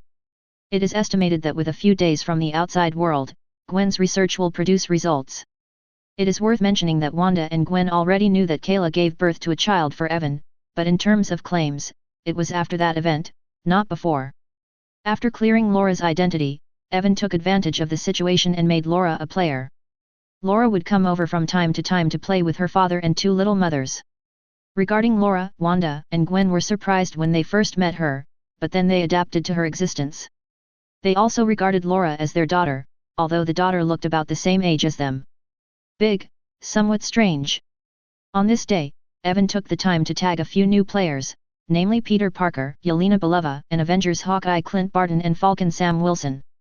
Before Clint Barton and Sam Wilson came to the game, they had heard other Avengers mention this place many times, so they were not too surprised. They were just sighing that they had finally become players. Peter Parker and Yelena Belova came to this place for the first time. Yelena is no longer the Black Widow agent of the Red House. She has escaped from the control of the organization and is running around. Suddenly she came to the game world and was shocked. As a Black Widow agent trained by the Red House, Yelena has a very good psychological quality. She calmed down quickly and gradually understood the situation. The game after the Huxia version requires players to clear the dungeon before they can leave the newborn villa. In order to understand the situation, Yelena did not enter the dungeon to experience the story. She walked directly out of her freshman villa and discovered that outside the villa was Malibu Beach. If the game panel hadn't shown that this was a public area of the game world, she would have thought she had traveled from Europe to North America. Yelena saw a big boy with a slightly loser temperament walking out of the villa next to her, so she walked over. "Hey, handsome boy, do you know where this place is?" she asked the big loser boy. The big loser boy is none other than Peter Parker. Like Yelena, Peter Parker is also confused now, but as a young man, his ability to accept new things is obviously stronger. When he saw this beautiful elder sister asking him a question, his cheeks couldn't help but blush. "Hello, my name is Peter Parker. I think this may be a virtual world created by aliens." Yelena raised her eyebrows. "I guess you, like me, are also new players here." After passing the nervous period of meeting this beauty, Peter Parker's academic IQ regained its high ground, and his words became sharper. "Yes, I don't know more about this place than you do, but the dungeon names displayed on the game panel are very interesting. I think those dungeons must be some kind of interpretation of real events. If we enter the dungeon, maybe being able to personally participate in those events." Yelena definitely noticed the names of those copies and had similar associations. "If you want to know more, you can ask me and I will be happy to answer your questions." 0, please give me flowers. A sudden sound from nearby attracted their attention. The two of them looked in the direction of the sound and saw a handsome young man walking towards them. "I'm Evan Nelson, a senior player here. Evan introduced himself. Ah, I've heard of you. You are the mysterious boss of Marvel Films. Hello, I am Peter Parker. Peter Parker was very excited. Growing up, his favorite movies were basically from Evan's film and television company, especially those superhero movies, which were simply his favorite. It's me. Evan smiled and nodded. Next, the two asked Evan a lot of questions about this place. After the two of them finished asking, Evan said as if something suddenly occurred to him, by the way, when I just passed the dungeon, I got an invitation letter for the closed beta dungeon. This invitation can allow up to 3 people to participate in the new dungeon. Since we met, do you want to participate in the internal beta with me? Okay. Yelena agreed. She was still relatively unfamiliar with everything here anyway. Since there were experienced players who were willing to lead, and the so-called internal beta qualification seemed valuable, she did not refuse. Peter Parker also nodded and agreed to join the team. It is worth mentioning that at this point in time, Peter Parker had just been bitten by a spider a few days ago. He had already realized that he had become different, but he had not yet officially debuted as a superhero, and Uncle Ben was not dead yet, so at this point in time, Peter Parker did not understand that with greater ability comes greater responsibility. He was just an ordinary boy who suddenly gained super ability. Now that you agree, let's set off. Evan sent an invitation to the two to form a team. After the two joined the team, Evan launched a new copy that he planned to update in the next version. This so-called new copy that will only be available in the next version is actually a real copy, but it is a one-time copy. That is, if you die after entering the copy, that copy will disappear from the copy list. This is actually traveling to other worlds to explore. And these other worlds are different universes that Evan discovered in the Almighty Universe using otherworld portals. Evan has discovered many similar universes, and it would be too troublesome for him to explore them one by one. But if the player is allowed to explore on his behalf, if you say that, you can enjoy the detailed information of those other worlds. If a valuable world is discovered, record the coordinates, and skip the worthless world. This is what he has in store for the next version of the game. It's an early experience now. Evan took Yelena and little Spider-Man to an unknown dimension through the identity of players in the game world. As soon as they arrived, the 3 of them received a prompt from the game system: the copy task has been released. Mission: explore the new world requirement, collect as much information about the world as possible and submit it to the game system. The more information you collect, the more points you will receive. Note: the same information can only be submitted once. Yelena and little Spider-Man began to look around and found that this was a near-future city, very cyberpunk style. Here you can see a lot of humans with partially mechanized modifications on their bodies, as well as many people who dress very non-mainstream. Wow, this place looks a lot like a movie produced by Mr. Evans' company. I remember that movie was called Alita: Battle Angel. It was all in the style of cyberpunk. Grid. After little Spider-Man finished speaking, he looked at Evan and asked, Mr. Evan, is everything in the game world real? I am referring to the prosthetic implants that exist in this copy world. Is this real technology? Evan nodded, it's true. If you have the ability, you can definitely get everything you are interested in from this dungeon world. This is really great. The prosthetic implant technology here is at least decades ahead of reality. If we can bring the technology here back, how many disabled people can benefit? Little Spider-Man thinks of benefiting others. But what Yelena thought about was to benefit herself. If what Evan said was true, then just bringing back 1 or 2 of the technologies here would mean a lot of wealth. Chapter 76. Evan observed the city through perception magic and recognized it as the City of Night. That's right, that's where the story in Cyberpunk 2077 takes place. There is no supernatural power in this world, it is a purely near-future technological world. The technology in this world is relatively advanced, especially the prosthetic implant technology. With the existence of this technology, human limbs and organs can be replaced by machines. Generally speaking, healthy people rarely take the initiative to self-mutilate and undergo prosthetic transformation. There are only a few people who can undergo full-body prosthetic transformation, and the price is also very expensive, and ordinary people cannot afford it. Moreover, mechanical prosthetics lack the feelings that humans should have. If the whole body is transformed into a prosthesis, humans will lose all the feelings they should have. Many such people are crazy and are called cybermaniacs by people of this era. Night City is a city of evil. Terrorist attacks and crimes happen at any time. People living here, no matter how careful they are, may be suddenly affected and end up with severe disabilities. At this time, he had to accept the transformation of the prosthetic body. Generally speaking, when you come to a strange place, you need to find a base and a device that can connect to the internet, and then slowly plan the next course of action. Yelena said. Leave this matter to me. You can wander around the area first, but don't go too far. I will be back within 3 hours. After Evan finished speaking, he left alone. After watching Evan leave, Yelena and little Spider-Man wandered nearby together, browsing the scenery of Night City. Then, as expected, they met a group of people who were robbing people on the road. Yelena and little Spider-Man said they had no money, but the guys didn't believe it and wanted to do something. Yelena couldn't bear it anymore and took the lead in attacking. She knocked one person over her shoulder and broke another person's arm with a joint technique. The remaining guys, when they realize they are in trouble, draw their guns. At this time, little Spider-Man moved. Although little Spider-Man is not Spider-Man yet, his super ability is already there. From a common rational point of view, little Spider-Man seems to be an agile superhero, but this is not the case. In fact, he is still a powerful superhero.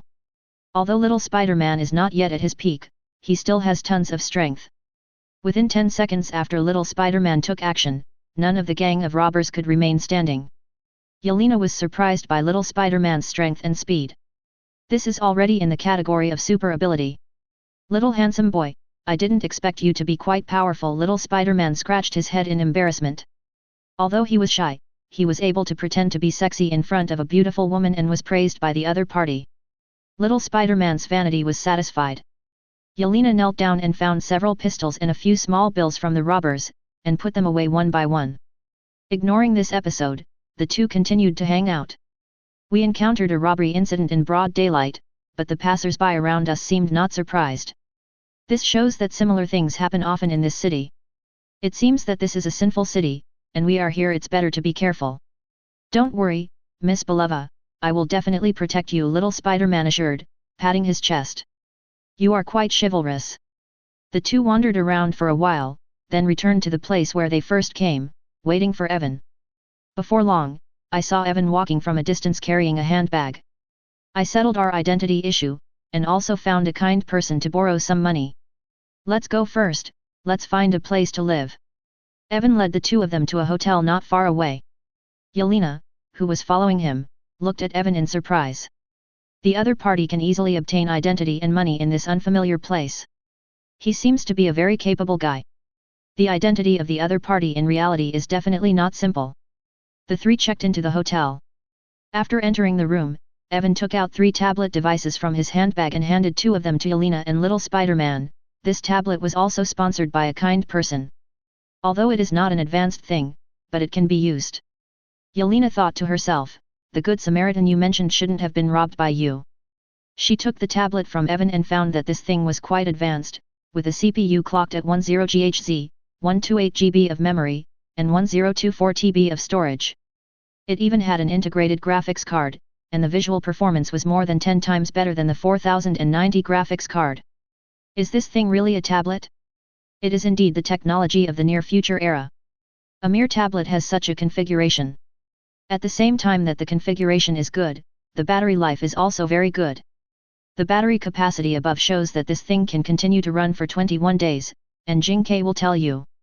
Yelena sighed inwardly, and immediately stopped paying attention to the configuration of the tablet, and instead used it to search for information about the world online. Little Spider-Man also discovered the exaggerated configuration of this tablet and was shocked. After being stunned, he became excited. He even used it to download games from this world and started playing them. Evan sat on the sofa beside him, crossed his legs, and was surfing the internet with his tablet. Most of what he browsed was some technological information. In Evan's view, the implantable prosthetic technology in this world is still very valuable, such as brain-computer technology that can be called a portable system. Evan took out a USB flash drive equipped with Abigail's sub-program, inserted it into the tablet, and transferred Abigail's artificial intelligence program to the tablet to run. The smart program started successfully and followed Evan's instructions to start learning and downloading various technologies in this world. The technology of implantable prosthetics can not only be used to transform humans, but can also be applied to robots. Although this technology may not necessarily be more powerful than Abigail's using Terminator T-800 technology, it can supplement Abigail's deficiencies in other aspects and strengthen Abigail's lower limit of combat effectiveness. As I guessed before, this city is indeed a city of sin. It is not an officially managed city, but is ruled by a family company called Arezaka Company. The company's agents are spread throughout the city, and turning a blind eye to many evil incidents. 3.3 This has led to various mafia and cyber evil forces running rampant in the city.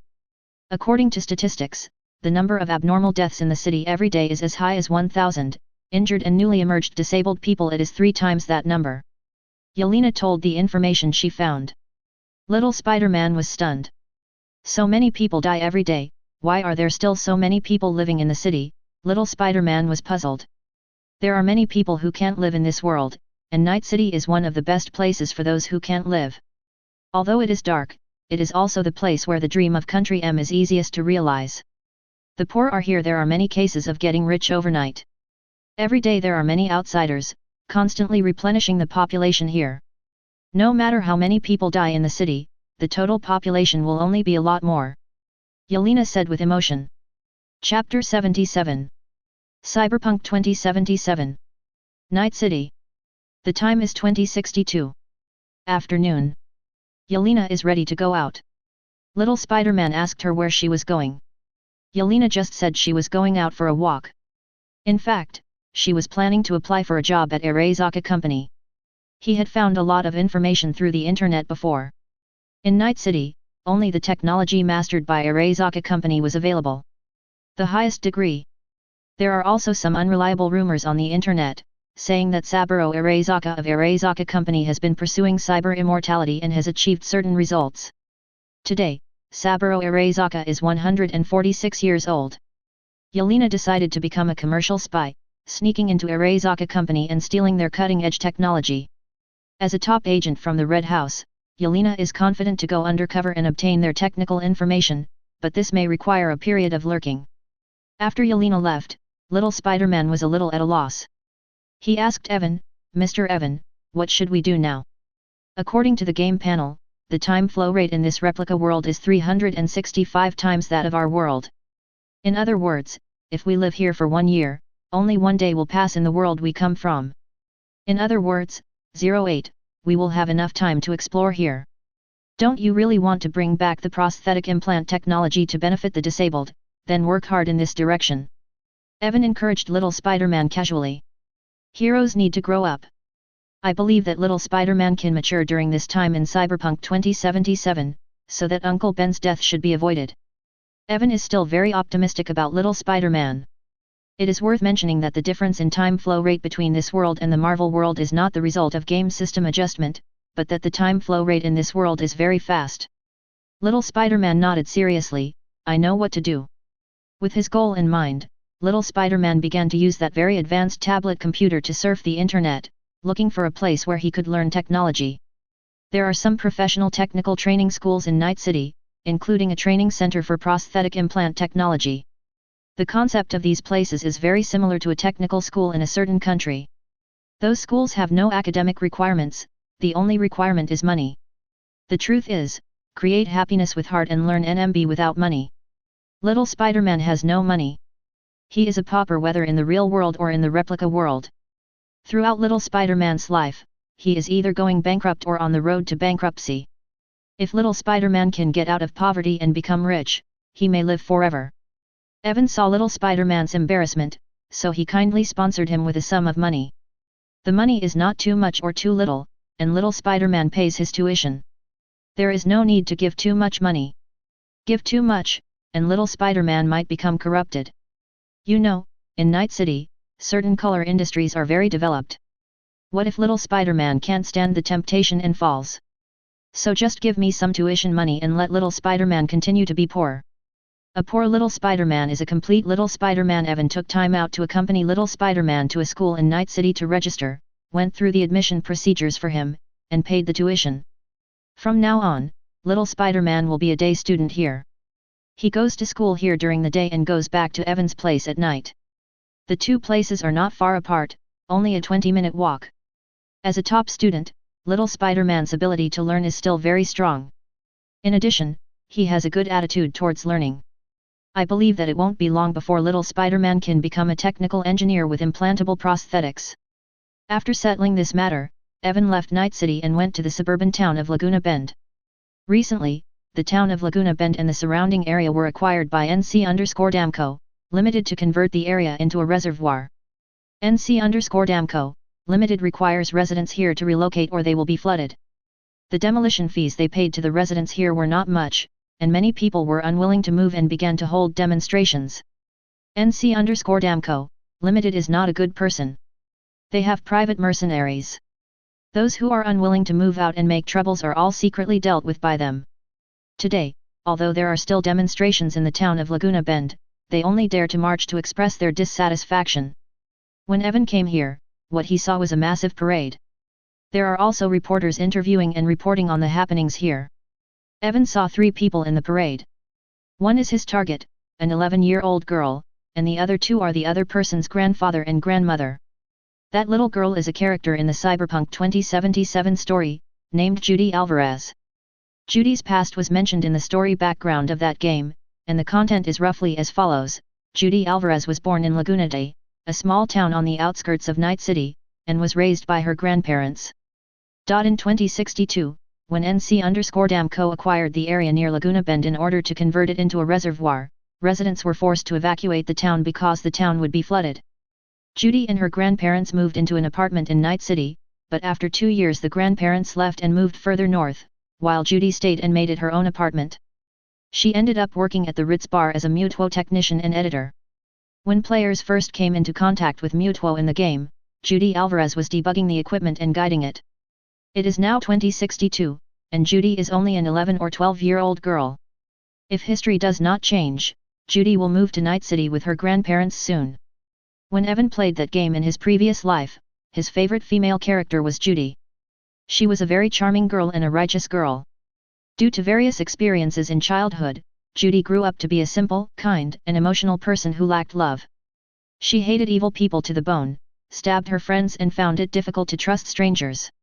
Under her strong appearance, she had a fragile heart.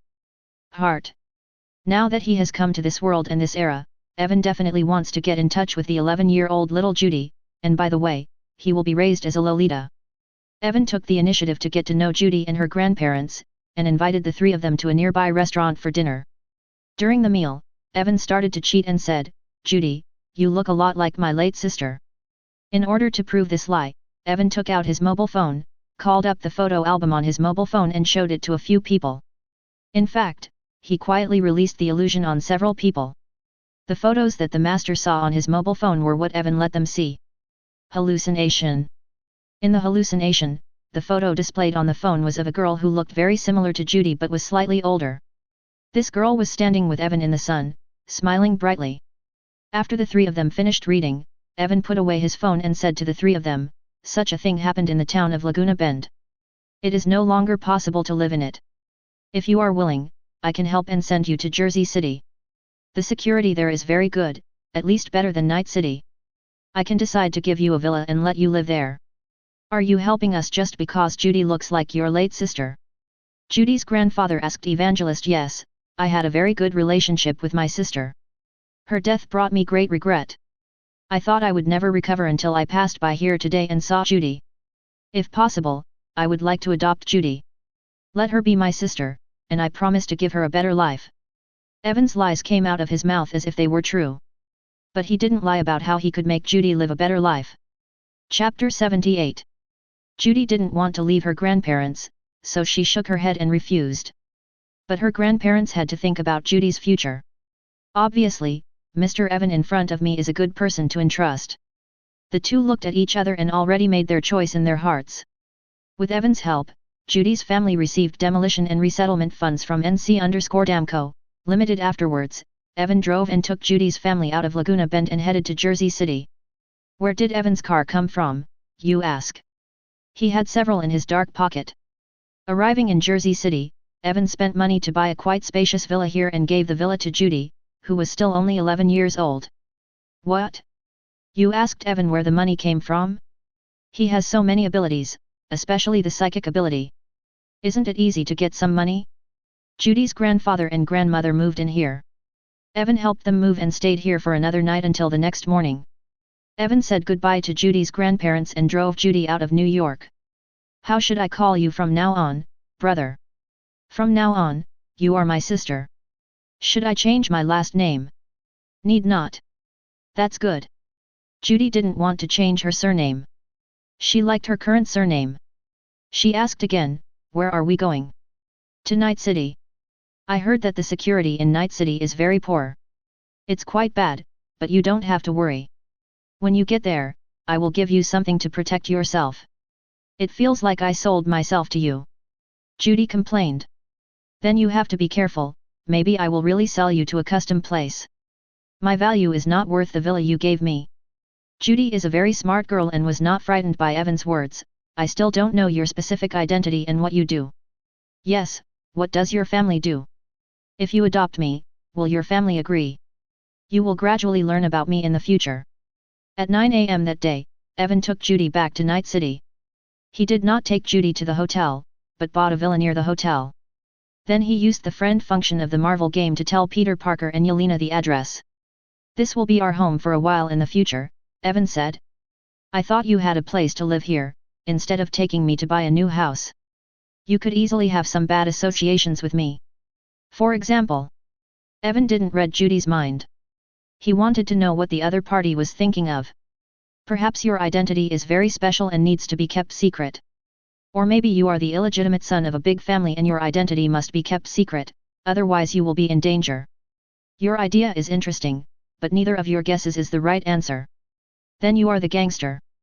Okay, stop guessing, let me give you a few things that you can use to protect yourself. Evan took out some magic props he made in his spare time, gave them to Judy, and taught her how to use them. Although these props are all magic props, they are disguised to look like technological products.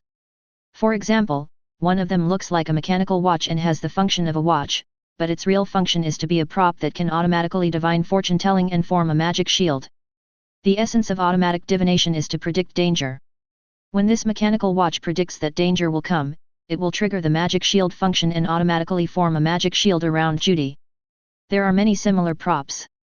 With the equipment of these props, as long as Judy is not bombed by missiles or directly hit by nuclear bombs, then in Night City, she can use her strength to wave, and she will definitely not die anyway. Judy was stunned by this magical equipment. These things are so amazing. She now finally believes that Evan truly treats her like a sister, otherwise he would not have been able to give her so many good things for self-defense. At this moment, the uneasiness in her heart eased a lot. Thank you, Evangelist. At noon, Yelena followed the address Evan told her and came to the villa. Who is this little sister? Yelena asked Evan when she saw that there was an 11-year-old girl here. She is my sister Judy. Evan introduced her. Later, Evan introduced Yelena to Judy. Yelena is not a particularly curious person. In their line of work, if you are too curious, you often won't survive long, so Yelena did not ask where Evan's so-called sister came from. After lunch, Judy returned to the bedroom. In the living room, Evan casually asked Yelena a question that he already knew the answer to. Miss Yelena, you must be no ordinary person. Why do you ask that? Yelena raised her eyebrows. Because those who are selected into the Marvel superhero game are not ordinary people. Also, your temperament and characteristics remind me of a profession. If possible, I would like to ask you for a favor. If you want me to help you, tell me first, but I may not agree. Help me train Judy and teach her all your skills. What benefits can I get? Yelena did not refuse directly. A prop that can enhance your ability to protect yourself. Take it out and let me see it. Evan took out a prop and handed it to Yelena. The latter took it and looked at it. Its style is a metal card of file-size playing card. This is. If you put your own blood on it, you can understand its function. Yelena didn't quite believe it, but she did it anyway. When the card is dripped with blood, it automatically recognizes Yelena as its owner. The card conveyed some information to Yelena's mind, letting Yelena know what she could do with this card. This card is a magic card created by Evan. Although it is in the form of a card, the technology used is actually the same technology used to make magic scrolls, but it has been modified by Evan. It is not a disposable item, but a dragon that can be used multiple times. The energy that drives this card is not magic, but the user's vitality.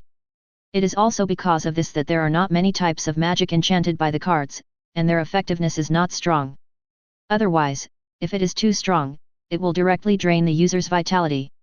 The spells enchanted on the cards are D&D system tricks, that is, zero-level spells.